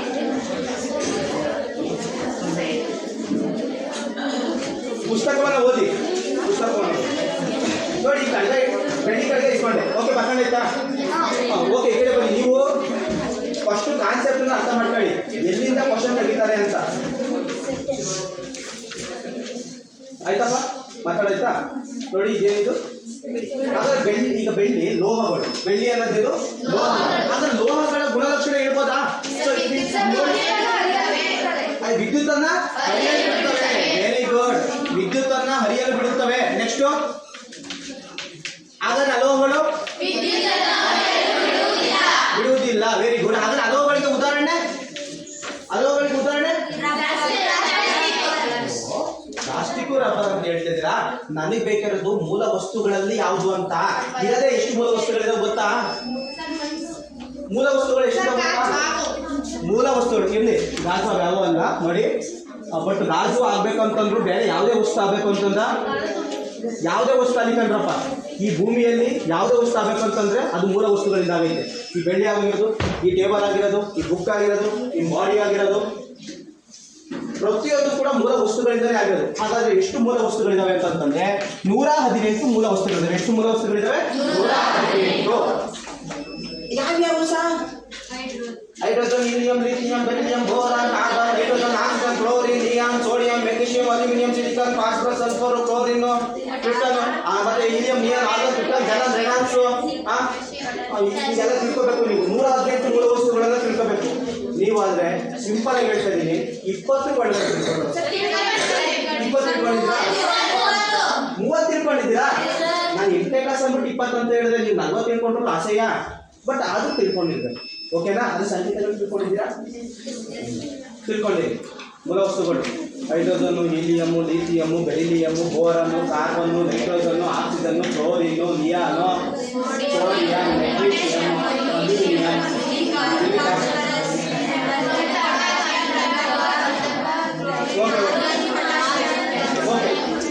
ಈಗ 118 ಮೂಲ ವಸ್ತುಗಳಲ್ಲಿ ಸ್ವಲ್ಪ ಮೂಲ ವಸ್ತುಗಳನ್ನು ನಾನು ಏನು ಮಾಡಿದೆ?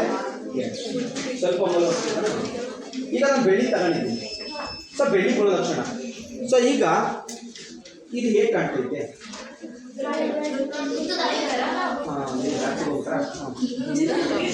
ಪಳ ಹೊಡಿತೇಲ್ವಾ? ಬೆಳ್ಳಿ ಚಿನ್ನ ಹೊಡೆಯೋದಿಲ್ವಾ? ಎಸ್. ಹಾಗಾದ್ರೆ ಲೋಹಗಳು ಏನ್ ಮಾಡ್ತವೆ? ಹೊಳೆಯುತ್ತವೆ. ಮೊದಲನೇ ಪಾಯಿಂಟ್ ಏನು? ಹೊಳೆಯುತ್ತವೆ. ಸೊ ಹಾಗಾದ್ರೆ ಅಲೋಹಗಳು ಹೊಳೆಯುವುದಿಲ್ಲ. ಸರ್, ಹೊಳೆಯುವುದಿಲ್ಲ ಅಂತ ಹೇಳ್ತಾ ಇದ್ದೀರಾ? ಹೊಳೆಯುವುದಿಲ್ಲ ಅಂತ ಹೇಳ್ತೀರಾ? ಹಾಗಾದ್ರೆ ಹೊಳೆಯೋದು ಯಾವ್ದಾದ್ರು ಅಲೋಹ ಇದೆಯಾ? ಹೊಳೆಯುವ ಅಲೋಹ ಇದೆಯಾ? ಎಸ್, ಇದೆ. ತಂತಿ ಅದು ಲೋಹ ನೋಡಿ. ಹೊಳೆಯುವ ಅಲೋಹ ಅಯೋಡಿನ್ನು. ಯಾವ ಡಿನ್ನು? ಹೊಳಿತದೆ. ಸೊ ವಜ್ರ ವಜ್ರ ಗೊತ್ತಲ್ವ ನಿಮಗೆ? ವಜ್ರ ನೋಡಿದ್ದೀರಾ? ಇನ್ನು ನೀವೆಲ್ಲ ಫಂಕ್ಷನ್ ಏನಾದ್ರು ಹೋದ್ರೆ ನೋಡ್ಬೇಕು. ಮೂಗ್ನತ್ ಮೇಲೆ ವಜ್ರ ಇದ್ರೆ ಹಿಂಗೆ ಮೂಗಿಂಗ್ ಅಂತ ಇರ್ತಾರೆ. ಕಿವಿಲೇನಾದ್ರು ವಜ್ರ ಹಾಕೊಂಡಿದ್ರೆ ಹಿಂಗ್ ಅಂತ ಇರ್ತಾರೆ. ಇನ್ನೇನಾದ್ರು ಚಿನ್ನ ಹಾಕೊಂಡಿದ್ರೆ ಚೆನ್ನಾಗಿದ್ದೀರಾ? ಚಿನ್ನ, ಬೆಳ್ಳಿ ಇವೆಲ್ಲವೂ ಕೂಡ ಲೋಹಗಳು. ನಾನು ವಜ್ರ ಬಗ್ಗೆ ಮಾತಾಡ್ತಿದ್ದೀನಿ. ವಜ್ರ ಯಾವುದು ಸೇರ್ಕೊಳ್ತದಪ್ಪ? ವಜ್ರ ಯಾವುದು ಸೇರ್ಕೊಳ್ತದೆ? ವಜ್ರ ನಿಸರ್ಗದಲ್ಲಿ ಅತ್ಯಂತ ಕಠಿಣವಾದ ವಸ್ತು ಯಾವುದು? ನಿಸರ್ಗದಲ್ಲಿ ದೊರೆಯುವಂತ ಅತ್ಯಂತ ಕಠಿಣವಾದ ವಸ್ತು ಯಾವುದು? ವಜ್ರವನ್ನು ಎಲ್ಲಿ ಬಳಸ್ತಾರೆ ಗೊತ್ತಾ? ಬೋರ್ವೆಲ್ ಕೊಡಿಸ್ತಾರೆ ಗೊತ್ತಾ? ಆ ಬೋರ್ವೆಲ್ ಕೊಡಿಸ್ಬೇಕಾದ್ರೆ ಆ ಕೊರಿಬೇಕು ಅಂತಂತಾನೆ ವಜ್ರ ಬೇಕು. ಸುಮ್ಮನೆ ಕೊರಿಬೇಕಲ್ಲ, ಗಟ್ಟಿ ಇರೋ ವಸ್ತುವಿಂದ ತಾನೇ ಕೊರಿಬೇಕಾಗಿರೋದು. ಆಗ ಗಟ್ಟಿಯಾಗಿರೋ ವಸ್ತು ಯಾವುದು ನಿಸರ್ಗದಲ್ಲಿ? ವಜ್ರ. ಆ ವಜ್ರ ಏನ್ ಮಾಡ್ತಾರೆ, ಆ ಮುಂದೆ ಚುಂಪಾಗಿರ್ತದಲ್ಲ ಆ ಜಾಗದಲ್ಲಿ ಇಟ್ಟಿರ್ತಾರೆ. ಸೊ ಏನಂತಂದ್ರೆ ಡ್ರಿಲ್ ಮಾಡಕ್ಕೆ ಸರಿಯಾಗುತ್ತೆ ಅದು. ಸೊ ಬೋರ್ವೆಲ್ ಅನ್ನ ಕೊರ್ಸೋದಕ್ಕೆ ಮತ್ತೆ ಯಾವ್ದಾದ್ರು ವಸ್ತುಗಳನ್ನ ಕಟ್ಟರ್ ಮಾಡಕ್ಕೆ ಈ ವಜ್ರವನ್ನು ಏನ್ ಮಾಡ್ತಾರೆ ಅಂತಂದ್ರೆ ಬಳಸ್ತಾರೆ. ಪಳನೆ ಹೊಡಿತಾ ಇರ್ತದೆ. ಹೊಡೆದ್ರು ಕೂಡ ನಾವೇನಂತ ಕರಿಬೇಕು ಅಂತಂದ್ರೆ ಅಲೋಹ ಅಂತಾನೆ ಕರಿಬೇಕು. ಯಾಕೆ ಸರ್ ಅಲ್ಲಿ ಹೊಳಿತದೆ ಅಂತ ಹೇಳ್ಬಿಟ್ಟು ನೀವು ಇಲ್ಲಿ ಹೊಳೆಯೋದಿಲ್ಲ ಅಂತ ಅಂದ್ಬಿಟ್ಟು ನೀವು ಅದನ್ನ ನೀವು ಅಲೋವ್ ಸೇರಿಸ್ತಾ ಇದ್ರಲ್ಲ, ಹೊಳಿತದೆ ಅಂದ್ಬಿಟ್ಟು ಅಲೋವ್ ಸೇರಿಸ್ತಾ ಇದ್ರೆ ಯಾಕೆ ಅಂತ ಕೇಳಿದ್ರೆ, ಯಾಕೆ ಅದು ಯಾವುದರಿಂದ ಆಗಿದೆ ಅನ್ನೋದು ಮುಖ್ಯ. ವಜ್ರ ಯಾವುದರಿಂದ ಆಗಿದೆ ಅಂತ ಮುಖ್ಯ. ಸೊ ಯಾವುದರಿಂದ ಆಗಿದೆ ಅಂತಂದ್ರೆ ಇದು ಕಾರ್ಬನ್ ಇಂದ ಆಗಿದೆ. ಯಾವ್ದ್ರಿಂದ ಆಗಿದೆ? ಕಾರ್ಬನ್. ಸೊ ಕಾರ್ಬನ್ ಇರೋದಕ್ಕೆ ವಜ್ರ ಆಗಿರೋದು. ಕಾರ್ಬನ್ ಇಲ್ಲ ಅಂತ ಅಂದಿದ್ರೆ ವಜ್ರ ಯಾವುದೇ ಕಾರಣಕ್ಕೂ ಕಾರ್ಬನ್. ಮೂಲ ವಸ್ತುಗಳಲ್ಲಿ ಕಾರ್ಬನ್ ಬಗ್ಗೆ ನೀವೇನ್ ಮಾಡಿದ್ರ ತಿಳ್ಕೊಂಡಿದ್ದೀರಾ. Carbon dioxide, carbon monoxide, sulphur dioxide, nitrogen dioxide ಇವೆಲ್ಲ ತಿಳ್ಕೊಬೇಕು. ಇವೆಲ್ಲ ವಾಯು ಮಾಲಿನ್ಯ ಕಾರಕಗಳು. ವಾಯು ಮಾಲಿನ್ಯ ಪಾಠ ಐತೆ, ಜಲ ಮಾಲಿನ್ಯ ಪಾಠ ಐತೆ ನಿಮಗೆ. ಕಾರ್ಬನ್ ಅಂತ ಬಂದಾಗ ಅಲ್ಲಿ ಹೇಳ್ತಾ ಇದ್ದೀನಿ ನಾನು, ವಾಯು ಮಾಲಿನ್ಯ, ಜಲ ಮಾಲಿನ್ಯ ಅವೆಲ್ಲಕ್ಕೂ ಕೂಡ ಕಾರಣ nitrous oxide, carbon dioxide, sulphur dioxide. ಆಮ್ಲಮಳೆಗಳನ್ನು ಉಂಟು ಮಾಡ್ತವೆ ಇವೆಲ್ಲವ. ಆಸಿಡ್ ರೈನು, ಆಮ್ಲಮಳೆ ಬಗ್ಗೆನೂ ಕೂಡ ಮಾತಾಡ್ತೀನಿ ಸ್ವಲ್ಪ. ಈಗ ಸ್ವಲ್ಪ ಲೋಹಗಳಲ್ಲಿ ಈಗ ಹೊಳಿತದೆ ಅಂತ ಹೇಳ್ತಿದ್ರ. ಇನ್ನೊಂದು ಇದು ನಾನು ಏನ್ ಮಾಡ್ತೀನಿ ಅಂತಂದ್ರೆ, ಇದು ಯಾರ್ದಪ್ಪ ಕಡ್ಗ ನಿಂದ? ನಾನು ಏನ್ ಮಾಡ್ತೀನಿ ಗೊತ್ತಾ, ಈಗ ಹೋಗ್ತಿಲ್ಲ. ಯಾಕೆ ಹೋಗ್ತಿಲ್ಲ? ಅದು ಗಟ್ಟಿಯಾಗೈತೆ. ಹಾಗಾದ್ರೆ ಲೋಹಗಳು ಏನಾಗಿರ್ತವೆ? ಗಟ್ಟಿಯಾಗಿರ್ತವೆ ಅಥವಾ ಕಠಿಣವಾಗಿರ್ತವೆ. ಕಠಿಣವಾಗಿರ್ತವೆ. ಹಾಗಾದ್ರೆ ಇವು ಕಠಿಣವಾಗಿರುವುದಿಲ್ಲ. ಆಯ್ತಾ? ಏನೋ ಡೈಮಂಡ್ ಗಟ್ಟಿ ಇರುತ್ತೆ. ಅದ ಲೋಹ. ಡೈಮಂಡ್ ಗಟ್ಟಿ ಇರುತ್ತದೆ ಅಂದ್ಬಿಟ್ಟು ನಾವು ಅದು ಲೋಹ ಸೇರ್ಸಕ್ಕಾಗಲ್ಲ. ನಾನು ಅದಕ್ಕೆ ಹೇಳಿತ್ತು ಡೈಮಂಡ್ ಆಗಿರೋದು ಯಾವ್ದ್ರಿಂದ ಅಂತ ಹೇಳಿದೆ? ಕಾರ್ಬನ್ ಅನ್ನೋದೇನು? ಅಲೋಹ. ಅಷ್ಟೊಂದು ಅಲೋಹ ಅಂತ ಹೇಳ್ಬೇಕು, ನಾನು ಅಂತ ಹೇಳ್ಬೇಕು. ನೋಡಿ, ಲೋಹಗಳು ಕಠಿಣವಾಗಿದೆ. ಲೋಹಗಳು ತನ್ಯತೆ ಗುಣವನ್ನು ಹೊಂದಿದೆ. ತನ್ಯತೆ ಏನ್ ಸರ್ ಇದು ತನ್ಯತೆ? ನಾನು ಇದೇ ಫಸ್ಟ್ ಕೇಳ್ತಿರೋದು ಸರ್. ನನ್ನ ತನ್ಯತೆ ನಿಜವೂ ನಾನು ಕೇಳಿಲ್ಲ ಸರ್. ತನ್ಯತೆ ಅಂತಂತಂದ್ರೆ ಜಸ್ಟ್ ಸಿಂಪಲ್. ತನ್ಯತೆ ಅಂತಂತಂದ್ರೆ ತಂತಿಗಳನ್ನಾಗಿ ಮಾಡಬಹುದು. ಏನ್ ಮಾಡ್ಬೋದು? ತಂತಿಗಳು. ಇದೇ ಬೆಳ್ಳಿನ ನಾವು ತಂತಿಯನ್ನ ಮಾಡ್ಬೋದು ತಾನೆ. ಹಾಗಾದ್ರೆ ಈಗ ನೀವು ಏನ್ ಮಾಡ್ತೀರಾ, ಹೊರಗಡೆಯಿಂದ ಬರ್ಬೇಕಾದ್ರೆ ನೀವು ಏನ್ ಮಾಡ್ತೀರ ಅಂತ ಒಂದು ಲೈಟ್ ಹೊಡಿತೀರ, ಲೈಟ್ ಕಂಬ ನೋಡಿರ್ತೀರಾ. ಲೈಟ್ ಕಂಬದಲ್ಲಿ ವೈರ್ ಹೋಗಿದೆ, ವೈರ್ ಹೋಗಿರ್ತದೆ. ಹಾಗಾದ್ರೆ ವೈರ್ ಯಾವ್ದ್ರಿಂದ ಆಗೈತೆ? ಅದೇ ಯಾವ್ದು? ಯಾವ ಮೂಲ ವಸ್ತು? ಯಾವ ಲೋಹ? ತಾಮ್ರ. ಮಗ ಎಲ್ಲಿ ಬಳಸ್ತೀವಿ ಗೊತ್ತಾ? ನಿಮ್ ಮನೆ ಒಳಗಡೆ ಬಳಸ್ತೀಯಾ? ಮನೆ ಒಳಗಡೆ ನೀನ್ ಬಳಸೋ ತಾಮ್ರ ವೈರ್ ಮಾಡಿಸ್ತೀರಲ್ಲ ಮನೆಗೆಲ್ಲವ, ಅದು ತಾಮ್ರ ಬಳಸ್ತೀರಾ. ಬೇರೆದು ಕೂಡ ಬಳಸ್ಬೋದು. ಹಾಗಾದ್ರೆ ನೀವು ತಂತಿ ಕಂಬ ಅದು ಲೋಹನಯ. ಯಾವುದು? ಅಲ್ಯೂಮಿನಿಯಂ. ಯಾವ್ದನ್ನ ಬಳಸಿರ್ತಾರೆ? ಅಲ್ಯೂಮಿನಿಯಂನ ಸಂಕೇತ AL. ಇಲ್ಲಿ ಬರ್ಬಿಡ್ತೀನಿ. ಅಲ್ಯೂಮಿನಿಯಂ.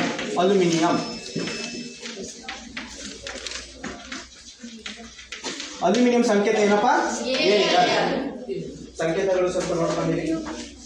ಸೊ ಈಗ ನಾನು ತನ್ಯತೆ ಬಗ್ಗೆ ಮಾತಾಡ್ತಿದ್ದೆ. ತನ್ಯತೆ ಅಂತಂದ್ರೆ ಲೋಹಗಳನ್ನ ಬಡಿದು ಅಥವಾ ನಾವು ಏನ್ ಮಾಡ್ಬೋದು ಅಂತಂದ್ರೆ ಎಳೆಯಾಗಿ ಮಾಡಿ ತಂತಿಯನ್ನಾಗಿ ಮಾಡ್ಬೋದು. ಈ ಬೆಳ್ಳಿಯನ್ನ ನಾವು ತಂತಿಯನ್ನಾಗಿ ಮಾಡ್ಬೋದು. One of the special characteristics ಒಂದ್ರ ಬಗ್ಗೆ ಮಾತಾಡ್ತೀನಿ. ಯಾವ್ದ್ರ ಬಗ್ಗೆ ಮಾತಾಡ್ತೀನಿ ಅಂತಂದ್ರೆ ನೀವು ಹಾಕೊಳ್ಳೋ ಚಿನ್ನದ ಬಗ್ಗೆ ಮಾತಾಡ್ತೀನಿ ನಾನು. ಚಿನ್ನನೂ ಕೂಡ ಒಂದು ಲೋಹ ಕಂಡು. ನೋಡಿ, ಆ ಚಿನ್ನದ ಒಂದು ವಿಶೇಷತೆ ಏನು ಅಂತಂದ್ರೆ 1 ಗ್ರಾಮ್ ಚಿನ್ನ ಗೊತ್ತಲ್ಲ ನಿಮ್ಗೆ? 1 ಗ್ರಾಮ್ ಚಿನ್ನ ಗೊತ್ತಾ? 1 ಗ್ರಾಮ್ ಎಷ್ಟು? ಇಷ್ಟು ಇರ್ತದೆ. ಹೌದು ತಾನೆ? ಇಷ್ಟು ಇರ್ತದೆ 1 ಗ್ರಾಮ್ ಅಂತ. ಆದ್ರೆ ಈ 1 ಗ್ರಾಮ್ ಚಿನ್ನವನ್ನ ಎಷ್ಟು ದೂರದವರೆಗೂ ಕೂಡ ನಾವು ತಂತಿಯನ್ನಾಗಿ ಮಾಡ್ಬೋದು ಗೊತ್ತಾ? ಎಷ್ಟು ದೂರದವರೆಗೂ ಮಾಡ್ಬೋದು 1 ಗ್ರಾಮ್ ಚಿನ್ನವನ್ನ? ತಪ್ಪಾದ್ರೂ ಪರವಾಗಿಲ್ಲ. ಹಾ 1 kilometre 1 20 kilometre 1 metre 25 metre. Okay, ಎಷ್ಟು ಗೊತ್ತಾ? 1 ಗ್ರಾಮ್ ಚಿನ್ನವನ್ನ ನಾವು 2 ಕಿಲೋಮೀಟರ್ ವರೆಗೂ ಕೂಡ ನಾವು ಏನ್ ಮಾಡ್ಬೋದು ಅಂತಂದ್ರೆ ತಂತಿಯನ್ನಾಗಿ ಮಾಡಬಹುದು. Very very important special characteristics ಚಿನ್ನ. 2 ಕಿಲೋಮೀಟರ್ ವರೆಗೂ ಅಂತ ಇಮ್ಯಾಜಿನೇಷನ್ ಮಾಡ್ಕೊಳ್ಳಿ. ಇಲ್ಲಿಂದ ಬಸ್ ಸ್ಟ್ಯಾಂಡ್ ವರೆಗೂ, ಅಲ್ಲಿ ಬಸ್ ಸ್ಟ್ಯಾಂಡ್ ಇದೆಯಲ್ಲ, ಅದು ದೊಡ್ಡ ಮಗ ಬಸ್ ಸ್ಟ್ಯಾಂಡ್ ಇಲ್ಲಪ್ಪ, ಅದಕ್ಕಿಂತ ಮುಂದೆ 1 ಗ್ರಾಮ್ ಚಿನ್ನ. ಓಕೆ, ನೆಕ್ಸ್ಟ್ ತಂದೆತ ಗುಣವನ್ನು ಹೊಂದಿದೆ. ನೆಕ್ಸ್ಟ್ ಯಾವುದು? ಕುಟ್ಯತ ಗುಣವನ್ನ ಹೊಂದಿದೆ. ಕುಟ್ಯತೆ ಸರ್, ಕುಟ್ಯತೆ ಅಂದ್ರೆ ಏನು ಸರ್? ಕುಟ್ಯತೆ ಅಂತಂದ್ರೆ ಲೋಹಗಳನ್ನ ಬಡಿದು ಹಾಳೆಗಳನ್ನಾಗಿ ಮಾಡಬಹುದು. ಲೋಹಗಳನ್ನ ನಾವೇನ್ ಮಾಡ್ಬೋದು? ಬಡಿದು ತುಂಬಾ ಜನ ದೇವಸ್ಥಾನಕ್ಕೆ ಹೋಗಿರ್ತೀರಾ, ಅಲ್ಲಿ ಯಾರೋ ಸ್ವಾಮೀಜಿ ಏನ್ ಮಾಡ್ತಾರೆ, ಬಡಿತೀನಿ, ತಾಯ್ತ ಕಟ್ಕೊಡ್ತೀನಿ ಅಂತ ಹೇಳ್ತಾರೆ. ಆ ತಾಯ್ತ ಮಾಡ್ಬೇಕಾದ್ರೆ ಒಂದು ಹಾಳೆ ಇರ್ತಾನೆ, ಅದೇ ಹಾಳೆ ಕಂಡ್ರು ತಾಮ್ರದ ಹಾಳೆ ಹೋಗ್ತಾನೆ. ಸೊ ಅಂದ್ರೆ ಲೋಹಗಳದು, ಆ ಲೋಹನ ನಾವೇನ್ ಮಾಡ್ಬೋದು? ಹಾಳೆಗಳನ್ನಾಗಿ ಮಾಡ್ಬೋದು. ಈ ಲೋಹಗಳನ್ನ ಹಾಳೆಗಳನ್ನಾಗಿ ಮಾಡುವಂತ ಗುಣಕ್ಕೆ, ಆ ಲೋಹದ ಗುಣಕ್ಕೆ ನಾವು ಏನ್ ಕರಿತೀವಿ ಗೊತ್ತಾ? ಕುಟ್ಯತೆ ಅಂತ ಕರಿತೀವಿ. Very very important. Okay, next ಅಲೋಹಗಳು ಬರ್ತಾ ಇದ್ದೀನಿ. ಇದು ಅಲೋಹಗಳು ವಿದ್ಯುತ್ತನ್ನು ಹೊರೆಯಲು ಬಿಡುವುದಿಲ್ಲ, ನೆಕ್ಸ್ಟ್ ಒಳೆಯುವುದಿಲ್ಲ. ಇನ್ನೇನು ಹೇಳ್ಬೋದು? ತಂದೆತ ಗುಣವನ್ನು ಹೊಂದಿಲ್ಲ, ಕುಟ್ಯತೆ ಗುಣವನ್ನು ಹೊಂದಿಲ್ಲ. ಸೇಮ್ ಟು ಸೇಮ್ ಇದ್ರೆ ಆಪೋಸಿಟ್ ಹೇಳೋದು. ತಂದೆತ ಗುಣವನ್ನು ಹೊಂದಿಲ್ಲ, ಕುಟ್ಯತೆ ಗುಣವನ್ನು ಹೊಂದಿಲ್ಲ ಅಂತ ಆಪೋಸಿಟ್ ಹೇಳಿದ್ರೆ ಮುಗಿತು. ಹಾಗಾದ್ರೆ one of the best example non ಮೆಟಲ್ಸ್ಗೆ ಒಂದು ಪಾಸ್ವರ್ಡ್ ಹೇಳ್ಕೊಡ್ಲಾ? ಒಂದು ಪಾಸ್ವರ್ಡು ಯಾವ ಕಸ ರಂಜಕ. ಯಾವ ರಂಜಕ? ಹಿಂದೆ ಇರೋದು ಸೇರಿಸ್ಕೊಂಡು ಹೇಳ್ಬೇಕು. ಯಾವ ರಂಜಕ? ಕಸ ಆರಂಜಕ ಅಂತಂದ್ರೆ ಕಾರ್ಬನ್ನು. ಕಾ ಅಂದ್ರೇನು? ಕಾರ್ಬನ್ನು. ಸಾ ಅಂತಂದ್ರೆ ಸಲ್ಫರು. ಏನು? ಸಲ್ಫರು. ಆ ಅಂದ್ರೆ ಆಕ್ಸಿಜನ್ನು. ಏನು? ಆಕ್ಸಿಜನ್ನು. ರಮ್ಮು ಅಂದ್ರೆ ಯಾವ ರಂಜಕ? ಕಾ ಅಂದ್ರೆ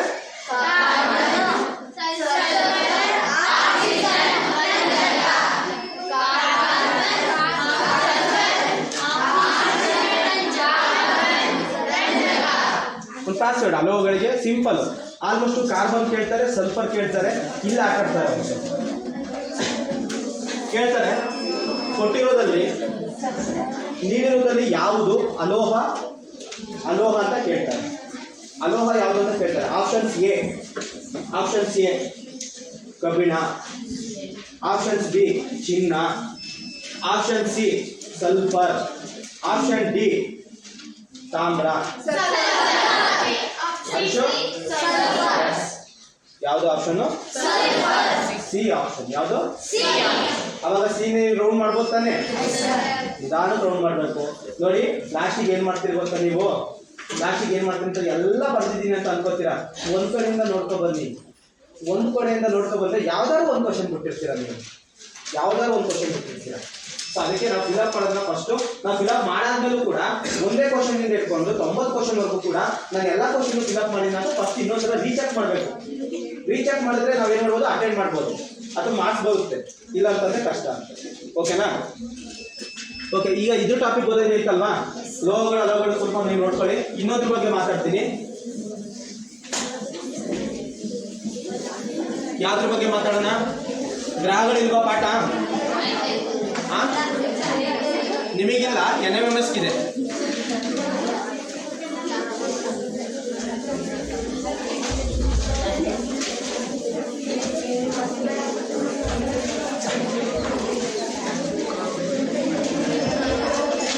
ನಿಮಗಿಲ್ಲ, NMMSಗೆ ಆ ಪಾಠದ ಹೆಸರು ಏನು ಅಂತಂದ್ರೆ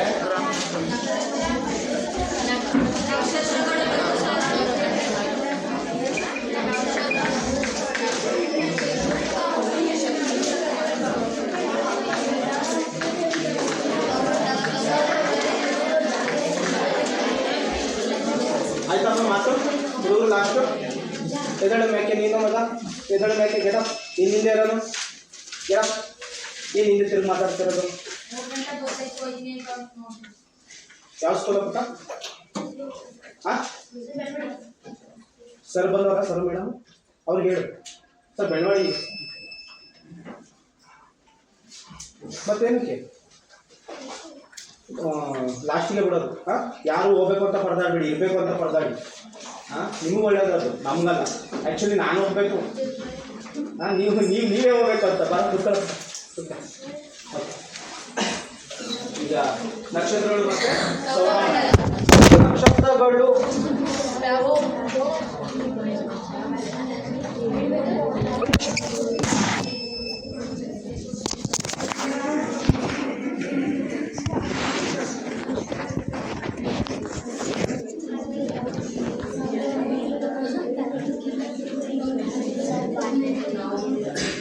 ಇಲ್ಲಿ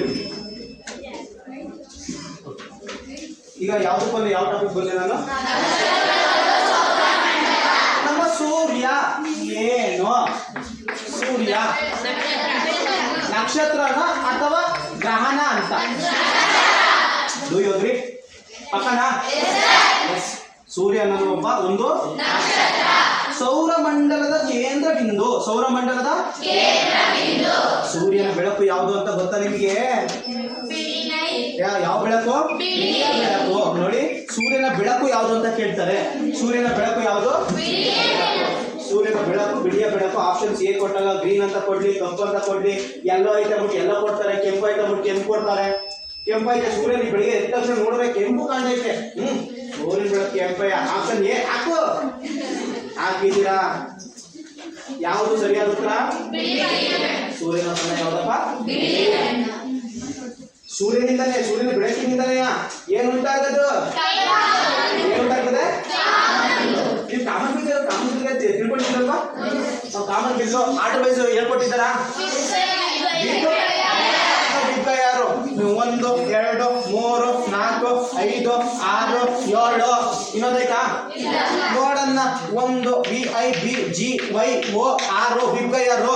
ಮಗ ಕೆಳಗಡೆಯಿಂದ ಹೋಗ್ಬೇಕು. ವಿಬ್ಗಯಾರು ಅಂತ ಬಿಟ್ಟು ನೀನ್ ಮ್ಯಾಲ್ಗಡೆಯಿಂದ ಬಂದಿದೀಯಾ? ಕೆಳಗಡೆಯಿಂದ ಹೋಗ್ಬೇಕು. ಸೊ ವೈ ಬಿ ಅಂದ್ರೆ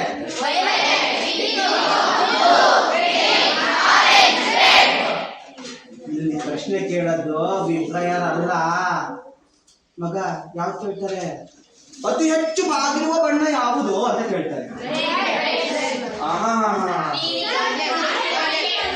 BIBGYOR. ನೋಡ್ರ ಅವ್ರ ಕಣ್ಣು ಚೆನ್ನಾಗೈತೆ. ನೀವು ಏನ್ರ ನೀವು ಒಂದು ಹುಡುಕಿ ಹೇಳಕ್ಕಲ್ಲ. Okay, very good. ನೋಡಿ, ಇದೇ ತರ ಚೆನ್ನಾಗಿ ಓದ್ಬೇಕು. ಇದೇ ತರ ನೀನು ಅಕ್ಷರಗಳನ್ನು ಸರಿಯಾಗಿ ಓದ್ಬೇಕು. ಚೆನ್ನಾಗಿ ಹೇಳ್ಬೇಕು. ನೆಕ್ಸ್ಟ್ ಈಗ ಏನ್ ಮಾತಾಡ್ತಿದ್ದೆ ನಾನು? ಅತಿ ಹೆಚ್ಚು ಬಾಗಿರೋ ಬಣ್ಣ ಅಂತ. ಅತಿ ಹೆಚ್ಚು ಬಾಗಿರೋ ಬಣ್ಣ ಯಾವುದು? ಯಾವುದು ಕೇಳ್ತಾರೆ? ಅತಿ ಹೆಚ್ಚು ಬಾಗಿರೋ ಬಣ್ಣ ಯಾವುದು? ಕಡಿಮೆ ಬಾಗಿರೋ ಬಣ್ಣ ಯಾವುದು ಕೇಳ್ತಾರೆ. ಮಧ್ಯದ ಬಣ್ಣ ಯಾವುದು? ಯಾವುದು?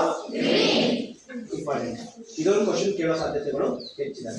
ಈಗ ಆರ್ಡರ್ ವೈಸ್ ನೀವು ಏನ್ ಮಾಡಬೇಕು? ನೆನ್ಪಿಟ್ಕೊಂಡಿರ್ಬೇಕು. ಸೊ ನೆಕ್ಸ್ಟ್ ನೋಡಿ, ಇದು ಬಿಳಿಯ ಬೆಳಕು ಅಂತ ಬಂದ ತಕ್ಷಣ ನಾನು ಈ ಟಾಪಿಕ್ ತಗೊಂಡು ನಾನು ಮಾಡ್ತಿರೋ ಟಾಪಿಕ್ ನಕ್ಷತ್ರಗಳು ಮತ್ತೆ ಸೌರಮಂಡಲ. ನಿಮ್ಮ 8ನೇ ಕ್ಲಾಸಲ್ಲಿ 2 ವರ್ಷದಿಂದ ಇತ್ತು ಆ ಪಾಠ.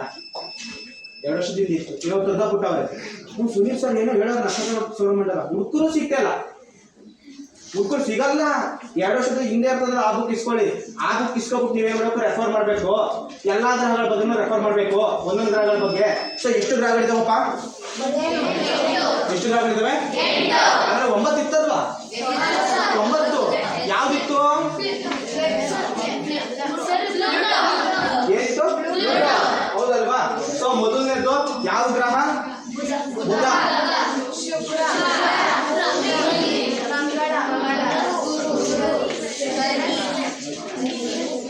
ಕರೆಕ್ಟಾ? ಸೊ ನೋಡಿ, ಆರ್ಡರ್ ವೈಸು ಗ್ರಹಗಳು ಏನ್ ಮಾಡ್ತಿದ್ದಾವೆ ಅಂತಂದ್ರೆ ಸೂರ್ಯನ ಸುತ್ತ ಸುತ್ತುತ್ತವೆ. ಸೂರ್ಯನ ಸುತ್ತ ಯಾಕೆ ಸುತ್ತಬೇಕು? ಭೂಮಿ ಸುತ್ತ ಸುತ್ತಬೋದಾಗಿತ್ತಲ್ಲ. ಓ, ಬೆಳಕಿಗೋಸ್ಕರನಾ? ಅದೇ ಯಾಕೆ? ಯಾಕೆ ಹೆಂಗೆ ಗ್ರಾವಿಟೇಷನ್ ಫೋರ್ಸ್ ನಮ್ಮಲ್ಲಿದೆ ಅದೇ ತರ ಸೂರ್ಯನಲ್ಲೂ ಕೂಡ ಏನಿದೆ ಅಂತಂದ್ರೆ ಫೋರ್ಸ್ ಜಾಸ್ತಿ ಇದೆ, ಗ್ರಾವಿಟೇಷನ್ ಫೋರ್ಸ್, ಆಕರ್ಷಣ ಬಲ ಜಾಸ್ತಿ ಇದೆ. ಸೊ ಆ ಆಕರ್ಷಣ ಬಲ ಇರೋದ್ರಿಂದ ಏನಾಗ್ತಿದೆ ಅಂತಂದ್ರೆ ಎಲ್ಲಾ ಗ್ರಹಗಳು ಕೂಡ ಸೂರ್ಯನ ಸುತ್ತ ಸುತ್ತವೆ. ಹಾಗಾಗಿ ಸೂರ್ಯ ಒಂದು ಕೇಂದ್ರ ಬಿಂದು, ಸೂರ್ಯ ಒಂಥರ ರಾಜ ಇದ್ದಂಗೆ, ಎಲ್ಲಾ ಗ್ರಹಗಳಿಗೂ ಕೂಡ ರಾಜ ಇದ್ದಂಗೆ. ಹೆಂಗ್ ಸುತ್ತಾ ಇದಾವೆ ಅಂತಂದ್ರೆ ನಾನು ಬರಿತಾ ಇದ್ದೀನಲ್ಲ, ಹಿಂಗ್ ಸುತ್ತಾ ಇದ್ದಾವೆ, ಹಿಂಗ್ ಸುತ್ತಾ ಇದ್ದಾವೆ. ನೋಡು, ಒಂದು ಪಾಸ್ವರ್ಡ್ ಹೇಳ್ತೀನಿ, ಆರ್ಡರ್ ವೈಸ್ ನೆನಪಿಟ್ಕೊಳ್ಳೋಕೆ ಕೇಳ್ಬೋದು. ಯಾವ ತರ ಕ್ವಶನ್ ಕೇಳ್ಬೋದು ಅಂತಂದ್ರೆ, ಸೂರ್ಯನಿಗೆ ಸಮೀಪವಿರುವಂತಹ 2ನೇ ಗ್ರಹ ಯಾವುದು ಅಂತ ಕೇಳ್ತಾರೆ. ಆವಾಗ ನಾವು ಹೇಳ್ಬೇಕು, ನೋಡು ಯಾವುದು? ಶುಕ್ರ. ಇದು ಬುಧ, ಇದು ಶುಕ್ರ, ಇದು ಭೂಮಿ,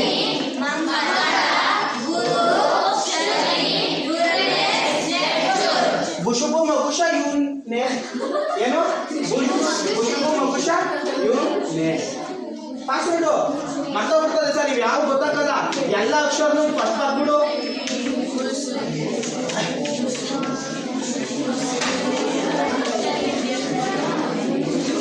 ಮರ್ತೋಗ್ಬಿಡ್ತದೆ ಈ ಪಾಸ್ವರ್ಡ್. ಓದ್ಬೇಕಾದ್ರೂ ಅಷ್ಟೇ, ನೀವು ಮರ್ತೋಗ್ತಾರೆ ಅಂತಂದ್ರೆ ಆರ್ಡರ್ ವೈಸ್ ಏನಾದ್ರು ಒಂದು ಪಾಸ್ವರ್ಡ್ ಇಟ್ಕೋಬೇಕು.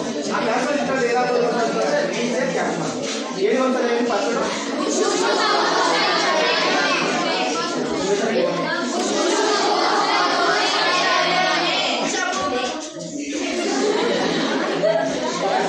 ಓಕೆ ಓಕೆ, ಈಗ ಆಯ್ತಾ ಆಯ್ತಾ ಕಲ್ತ್ಕೊಂಡು ಆಯ್ತಾ? ಅದು ಬರ್ತಿಟ್ಕೊಂಡಿರಿ, ಅದು ನೀವೇನು ಮಾಡ್ಬೋದು ಅಂತಂದ್ರೆ ಮನೆಗೆ ಹೋಗಿ ಕಲಿಬೋದು, ಗೊತ್ತಾನೆ? ಈಗ ಭೂಮಿ ಸೂರ್ಯನಿಗೆ ಸಮೀಪವಿರುವ ನಕ್ಷತ್ರ ಅಲ್ಲ ಗ್ರಹ, 2ನೇದು ಓಕೆ. ಈಗ ಬುಧ ಅಂತ ಬಂದಾಗ ಇದು ಇಂಪಾರ್ಟೆಂಟು. ಯಾಕೆ ಇದೊಂದು ಕ್ವಶನ್ ಕೇಳ್ಬೋದು, ಶುಕ್ರ ಬಗ್ಗೆ ಜಾಸ್ತಿ ಕೇಳ್ತಾರೆ. ಯಾಕೆ ಅಂತಂದ್ರೆ ಶುಕ್ರ ಗ್ರಹ ಆಯ್ತಲ್ಲ, ಇದು ಬೆಳಗಿನ ನಕ್ಷತ್ರ, ಮುಂಜಾನೆಯ ನಕ್ಷತ್ರ, ಸಂಜೆಯ ನಕ್ಷತ್ರ, ಮುಂಜಾನೆ ಚುಕ್ಕಿ ಅಂತ ಕರೀತಾರೆ. ಯಾಕೆ? ಇಲ್ಲಿ ಸೂರ್ಯ ಉದ್ದೇಶ ಇರೋದಿಲ್ಲ. ನೀವು ಪೂರ್ವದ ಕಡೆ ಮುಖ ಮಾಡ್ತೀರಾ, ಹಿಂಗೆ ಪೂರ್ವದ ಕಡೆ ಮುಖ ನೋಡಿದಾಗ ಮುಖ ಮಾಡಿದಾಗ ಪಳ ಪಳ ಪಳ ಪಳ ಅಂತ ಹೊಡಿತಿರ್ತದೆ. ಅದೇ ಕಣ್ಣಿರಲ್ಲ, ಏನೋ ಶುಕ್ರ, ಅದೇ ಯಾವುದು? ಶುಕ್ರ. ಸೊ ನೆಕ್ಸ್ಟ್ ನೋಡಿ, ಇದನ್ನ ಮುಂಜಾನೆಯ ನಕ್ಷತ್ರ, ಸಂಜೆಯ ನಕ್ಷತ್ರ, ಬೆಳಗಿನ ನಕ್ಷತ್ರ, ಹೊಳೆಯುವ ನಕ್ಷತ್ರ, ಹಿಂಗೆಲ್ಲ ಕ್ವಶನ್ ಕೇಳ್ತಾರೆ. ಆಪ್ಷನ್ಸ್ ಕೊಡ್ತಾರೆ. ಹೊಳೆಯುವ ನಕ್ಷತ್ರ ಯಾವುದು ಅಂತ ಕೇಳ್ತಾರೆ. ಆಪ್ಷನ್ ಸಿ ಎ ಬುಧ, ಆಪ್ಷನ್ ಬಿ ಅಲ್ಲ ಹೊಳೆಯುವ ಗ್ರಹ ಆಪ್ಷನ್ ಸಿ ಎ ಬುಧ, ಆಪ್ಷನ್ ಬಿ ಗುರು, option C Neptune, option D ಶುಕ್ರ. ಯಾವುದು? ಪಕ್ಕನಾ ಅಲ್ವಾ? ನಿಮ್ಗೆ ಯಾವುದನ್ನ 2 ಬಿಡ್ಬೇಕನ್ನೋದು 3 ಬಿಡೋದನ್ನ ಗೊತ್ತಾಯ್ತು. ಕಲ್ತಿದ್ರೆ ಗೊತ್ತಾಯ್ತದೆ, ಕಲಿಲ್ಲ ಅಂತ ಹೆಂಗೆ ಗೊತ್ತಾಯ್ತದೆ? ಯಾವುದೇ ಕಾರಣಕ್ಕೂ ಗೊತ್ತಾಗ್ತದೆ. ಈಗ ಶುಕ್ರ ಬಗ್ಗೆ ಅಷ್ಟು ಕೇಳೋ ಸಾಧ್ಯತೆಗಳು ಹೆಚ್ಚಿದೆ. ನೆಕ್ಸ್ಟ್ ಯಾವುದು? ಭೂಮಿ. ಭೂಮಿ ಅಂತ ಬಂದಾಗ ಭೂಮಿ ಜೀವಂತ ಗ್ರಹ. ಯಾವ ಗ್ರಹ? ಯಾಕೆ ಜೀವಂತ ಗ್ರಹ ಅಂತ ಕರಿತೀವಿ ನಾವು? ಜೀವಿಗಳು ವಾಸಿಸಲು ಯೋಗ್ಯವಾಗಿರುವಂತಹ ಗ್ರಹ ಯಾವುದು ಅಂತಂದ್ರೆ ಅದು ಭೂಮಿ. ಯಾವುದು ಸಹ? ಭೂಮಿ. ಮತ್ತೆ ಅದಕ್ಕೆ ಇನ್ನೊಂದು ಹೆಸರು ಹೇಳ್ತೀರಾ? ನೀಲಿ ಗ್ರಹ. ಯಾವ ಗ್ರಹ? ಭೂಮಿ. ನೋಡಿ, ಭೂಮಿಯನ್ನ ಹೊರತುಪಡಿಸಿದ್ರೆ ಯಾವ ಗ್ರಹದಲ್ಲಿ ಜೀವಿಗಳು ವಾಸಿಸಲು ಯೋಗ್ಯ ಅಂತಂದ್ರೆ ಅದು ಈಗ ಸೈಂಟಿಸ್ಟ್ಗಳು ಹೇಳೋ ಪ್ರಕಾರ ಮಂಗಳ ಅಂತ ಹೇಳ್ತಿದ್ದಾರೆ. ಅದು ಕನ್ಫರ್ಮ್ ಇಲ್ಲ, ಅವ್ರು ಹೇಳೋ ಪ್ರಕಾರ ಮಂಗಳ ಅಂತ ಹೇಳ್ತಿದ್ರೆ ಮೊದಲು ಜೀವಿಗಳಿದ್ದೋ ಅಂತ ಹೇಳ್ತಾರೆ. ಮೊದಲು ಜೀವಿಗಳಿದ್ದೋ ಅಂತ ಹೇಳ್ತಾ ಇದ್ದಾರೆ. ಸೊ ಈ ಭೂಮಿಯನ್ನು ಬಿಟ್ಟರೆ ಇದು ವಾಸಿಸಲು ಯೋಗ್ಯವಾಗಿರುವಂಥ ಗ್ರಹ ಅಂತ ಹೇಳ್ತಾ ಇದ್ದಾರೆ. ಸೊ ನೆಕ್ಸ್ಟ್ ಭೂಮಿ ಬಗ್ಗೆ ಇನ್ನೇನು ಹೇಳ್ಬೋದು ನಾವು? ಸೊ ಭೂಮಿಯಲ್ಲಿ ಮಂಡಲಗಳಿದ್ದಾವಲ್ವಾ? ಸೊ ಮಂಡಲಗಳು ನಿಮ್ಮ ಮೇಡಮ್ ಹೇಳ್ಕೊಟ್ಟಿರ್ತಾರೆ ಅಥವಾ ಸರಿ ಹೇಳ್ಕೊಟ್ಟಿರ್ತಾರೆ. ಸೊ ಇರೋದು ಮಂಡಲಗಳು, ಒಂದು ಸ್ಟ್ರಾಟೋಸ್ಫಿಯರ್, ಆಮೇಲೆ ಮೊದಲು ಟ್ರೋಪೋಸ್ಫಿಯರ್, ಆಮೇಲೆ ಸ್ಟ್ರಾಟೋಸ್ಫಿಯರ್, ಮೆಸೋಸ್ಫಿಯರ್, ಅಯನೋಸ್ಫಿಯರ್, ಎಕ್ಸೋಸ್ಫಿಯರ್. ಹೌದಲ್ವಾ? ಹೌದು ತಾನೆ? ಕನ್ನಡದಲ್ಲಿ ಪರಿವರ್ತನಾ ಮಂಡಲ, ಆಮೇಲೆ ಸಮೋಷ್ಣ ಮಂಡಲ, ಉಷ್ಣ ಮಂಡಲ, ಅಯಾನು ಮಂಡಲ, ಹೊರಮಂಡಲ ಅಂತ ಕನ್ನಡದಲ್ಲಿ ಕರಿತೀವಿ ಕನ್ನಡ. ಇಂಗ್ಲಿಷಲ್ಲಿ ಟ್ರೋಪೋಸ್ಫಿಯರ್, ಸ್ಟ್ರಾಟೋಸ್ಫಿಯರ್, ಮಿಸೋಸ್ಫಿಯರ್, ಅದನ್ನು ಅಯನೋಸ್ಫಿಯರ್, ಎಕ್ಸೋಸ್ಫಿಯರ್. ಇಲ್ಲಿ ಇಂಪಾರ್ಟೆಂಟ್, ಇಲ್ಲಿ ಯಾವ ಕ್ವಶನ್ ನೋಡಿ, ಸೋಷಿಯಲ್ ಬಂತು. ಇಲ್ಲಿ ಸೈನ್ಸ್ ಅಲ್ಲಿ ಸ್ವಲ್ಪ ಏನಾಯ್ತು, ಸೋಷಿಯಲ್ ಬಂತು. ಸೋಷಿಯಲ್ ತಿಳ್ಕೋಬೇಕು ನಾವು. ಸೊ ಈ ಟ್ರೋಪೋಸ್ಫಿಯರ್ ಮತ್ತೆ ಸ್ಟ್ರಾಟೋಸ್ಫಿಯರ್ ಕಡೆ ಕಾನ್ಸಂಟ್ರೇಷನ್ ಮಾಡಬೇಕು. ಕೇಳ್ತಾರೆ ಮಂಡಲಗಳಲ್ಲಿ ಇದು ಎಷ್ಟೇ ಮಂಡಲ, ಇದಾದ್ಮೇಲೆ ಇದು ಅಂತ ಆರ್ಡರ್ ಕೇಳೋ ಸಾಧ್ಯತೆಗಳು ಹೆಚ್ಚಿರ್ತಕ್ಕಂಥ. ಸೊ ನೆಕ್ಸ್ಟ್ ಭೂಮಿ ಆಯ್ತು, ಮಂಗಳ ಆಯ್ತು. ಮಂಗಳ ಗ್ರಹವನ್ನ ಕೆಂಪು ಗ್ರಹ ಅಂತ ಕರೀತಾರೆ. ಯಾವ ಗ್ರಹ? ಕೆಂಪು ಗ್ರಹ. ಗುರು ಅಂತ ಬಂದ ತಕ್ಷಣ ಇದು ಅತ್ಯಂತ ದೊಡ್ಡ ಗ್ರಹ. ಸೊ ಮತ್ತೆ ನೋಡಿ, ಶನಿ ಮಾತ್ರ ಉಂಗುರ ಇದೆ ಅಂತ ತಿಳ್ಕೊತೀವಿ, ಹೌದಲ್ವಾ? ಶನಿ ಗ್ರಹವನ್ನ ಉಂಗುರವುಳ್ಳ ಗ್ರಹ ಅಂತ ಕರಿತೀವಿ. ಆದ್ರೆ ಗುರುಗೂ ಕೂಡ ಇದೆ. ಗುರುಗೆ ಸ್ವಲ್ಪ ಪ್ರಮಾಣದಲ್ಲಿ ಐತೆ, ಶನಿ ಅಷ್ಟಿಲ್ಲ. ಅದ್ ನೆನ್ಪಿಟ್ಕೊಂಡಿರಿ. ಗುರು ದೊಡ್ಡ ಗ್ರಹ, ಸ್ವಲ್ಪ ಪ್ರಮಾಣದಲ್ಲಿ ಉಂಗುರ ಇದೆ. ಶನಿ ಉಂಗುರವುಳ್ಳ ಗ್ರಹ. ಯುರೇನಸ್ ಮತ್ತು ನೆಪ್ಚೂನ್ ಅಂತ ಬಂದಾಗ ಇವನ್ನ ಶೀತ ಗ್ರಹಗಳು ಅಂತ ಕರಿತೀವಿ. ಶೀತ ಗ್ರಹಗಳು. ಸೊ ಯಾಕೆ ಅಂತಂದ್ರೆ ಅದು ಏನಾಗಿದೆ, ಸೂರ್ಯನಿಂದ ದೂರದಲ್ಲಿದೆ. ಸೊ ಈ ಗ್ರಹಗಳು ಸುತ್ತಾ ಇದಾವೆ ತಾನೆ, ಹೌದು ತಾನೆ? ಈಗ ನನ್ನ ಗ್ರಹ ಅಂತ ಅನ್ಕೊಂಡ್ರೆ ಈಗ ಎಲ್ಲಾ ಗ್ರಹಗಳು ಸುತ್ತಾ ಇದಾವೆ. ಆಕರ್ಷಣಾ ಬಲದಿಂದ ಏನ್ ಮಾಡ್ತಿದ್ದಾವೆ? ಸುತ್ತಾ ಇದ್ದಾವೆ. ಸೊ ಯಾವ ರೀತಿ ಸುತ್ತಾ ಇದ್ದಾವೆ, ಯಾವ ಮಾದರಿಯಲ್ಲಿ ಸುತ್ತಾ ಇದ್ದಾವೆ, ಅದಕ್ಕೊಂದು ಆಗಿತ್ತು, ಅದಕ್ಕೊಂದು ಹೆಸರಿಟ್ಟವ್ರೆ. ಅದಕ್ಕೊಂದು ಹೆಸರಿಟ್ಟವ್ರೆ. ಯಾವ್ದು ಹೆಸರಿಟ್ಟವ್ರು ಗೊತ್ತಾ? ಎಲಿಪ್ಸಿಯಾ. ಯಾವ ಮಾದರಿಯಲ್ಲಿ ಸುತ್ತುತ್ತಿದ್ದಾರೆ? ಎಲಿಪ್ಸಿಯಾ. ಸೊ ಎಲಿಪ್ಸಿಯಾ ಮಾದರಿಯಲ್ಲಿ ಎಲ್ಲಾ ಗ್ರಹಗಳು ಏನ್ ಮಾಡ್ತಿದ್ದಾವೆ ಅಂತಂದ್ರೆ ಸುತ್ತುತ್ತಾ ಇದ್ದಾವೆ. Very very important. ವೃತ್ತಾಕಾರದಲ್ಲಿ ಸುತ್ತುತ್ತವೆ ಅಂತ ಕೇಳ್ತಾರೆ. ವೃತ್ತಾಕಾರ ಹಾಕಕ್ ಹೋಗ್ಬೇಡಿ, ಅಂಡಾಕಾರ ಹಾಕಕ್ ಹೋಗ್ಬೇಡಿ, ಚಪಾಟಿ ಆಕಾರ ಹಾಕಕ್ ಹೋಗ್ಬೇಡಿ. ಹಾಕೊಂಡೆ ಅಂದ್ರೆ ಎಲಿಪ್ಸಿಯಾ. Option A B C D ನೀವು ಕೊಟ್ರೆ ನಾವು ಹಾಕ್ಬೇಕಾದ್ರೆ ಯಾವುದು? ಎಲಿಪ್ಸಿಯಾ ಮಾದರಿಯಲ್ಲಿ ಸುತ್ತುತ್ತಾ ಇದ್ದಾವೆ ಅಂತ ನಾವೇನ್ ಮಾಡಬೇಕು? ಹಾಕ್ತೀವಿ. ಅರ್ಥ ಆಗ್ತಿದೆಯಲ್ವಾ? ದೀರ್ಘ ವೃತ್ತಾಕಾರ, ದೀರ್ಘ ವೃತ್ತಾಕಾರ, ಅಂಡಾಕಾರ. ಎಲಿಪ್ಸಿಯಾ ದೀರ್ಘ ವೃತ್ತಾಕಾರ, ಅಂಡಾಕಾರ. ದೀರ್ಘ ವೃತ್ತಾಕಾರ ಅಲ್ಲ, ದೀರ್ಘ ವೃತ್ತಾಕಾರದಲ್ಲಿ ಯಾವ ಸಿಗ್ತದೋ ಅಂಡಾಕಾರ. ನೋಡಿ, ಕನ್ನಡದಲ್ಲಿ ನಾನು ಎಲಿಪ್ಸಿಯಾ ಮತ್ತೆ ನಾನು ಇಂಗ್ಲೀಷಲ್ಲಿ ತಿಳ್ಕೊಂಡು ಇಂಗ್ಲೀಷಲ್ಲಿ ಹೇಳ್ತಿದ್ದೀನಿ, ಸರಿ ಹೇಳ್ತಿದ್ದಾರೆ. ಮತ್ತೆ ಅಂಡಾಕಾರ ಅಂತಂದ್ರೂ ಸರಿ, ದೀರ್ಘ ವೃತ್ತಾಕಾರ ಅಂದ್ರೂ ಕೂಡ ಸರಿ. ಅವೆರಡೂ ಕೂಡ ನೆನ್ಪಿಟ್ಕೊಂಡಿರ್ಬೇಕು. ನೋಡಿ, ನನ್ ಬೇಕಾದ್ರೆ ಬರೀ ಎಲಿಪ್ಸಿಯಾ ಮಾದರಿ ಅಂಡಾಕಾರ ಮತ್ತು ಇನ್ನೊಂದು ದೀರ್ಘ ವೃತ್ತಾಕಾರ. ಸೊ ಏನಾಗ್ತವೆ? ಸುತ್ತ ಇದಾವೆ. ಅರ್ಥ ಆಗ್ತಿದೆಯಾ? ಆಪ್ಷನ್ಸ್ ಈಗ ಆಪ್ಷನ್ಸ್ ನಾನು ಕೊಡ್ತೀನಿ. ಆಪ್ಷನ್ಸ್ ಕೊಡ್ತೀನಿ. ಒಂದು ಕ್ವಶನ್ ಕೇಳ್ತೀನಿ, ಸೂರ್ಯನ ಬಣ್ಣ ಯಾವುದು? ನಾನು ಆಪ್ಷನ್ಸ್ ಕೊಡೋಕೆ ಮುಂಚೆ ಹೇಳ್ಬಿಟ್ರ, ಹೊಳೆಯುವ ನಕ್ಷತ್ರ ಯಾವುದು? ಜೀವಂತ ಗ್ರಹ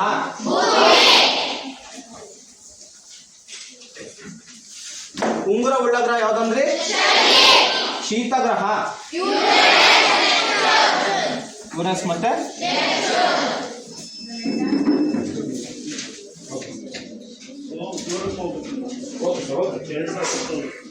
ಓಕೆ. ಡಿಯರ್ ಸ್ಟೂಡೆಂಟ್ಸ್, ನಾನು ಮಿನಿಮಮ್ 35 ಚಾಪ್ಟರ್ ಹೇಳ್ತೀನಿ. ನಾನು 35 ಚಾಪ್ಟರ್ಸ್ ಹೇಳ್ತೀನಿ. ಯಾವ್ಯಾವಂತೂ ಕೂಡ ಬರ್ಸಿದ್ದೀನಿ.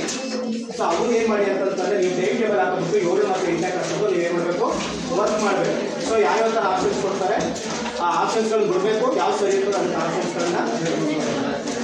Okay, thank you Kannada.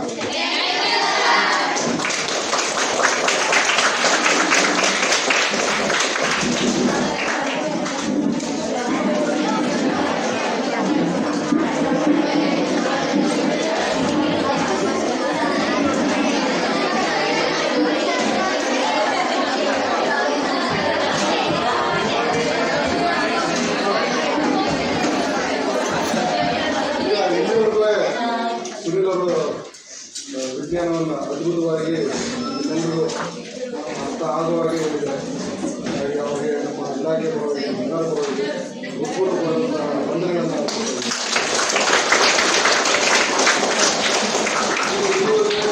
ಆಯಿತು ಅಲ್ವಾ?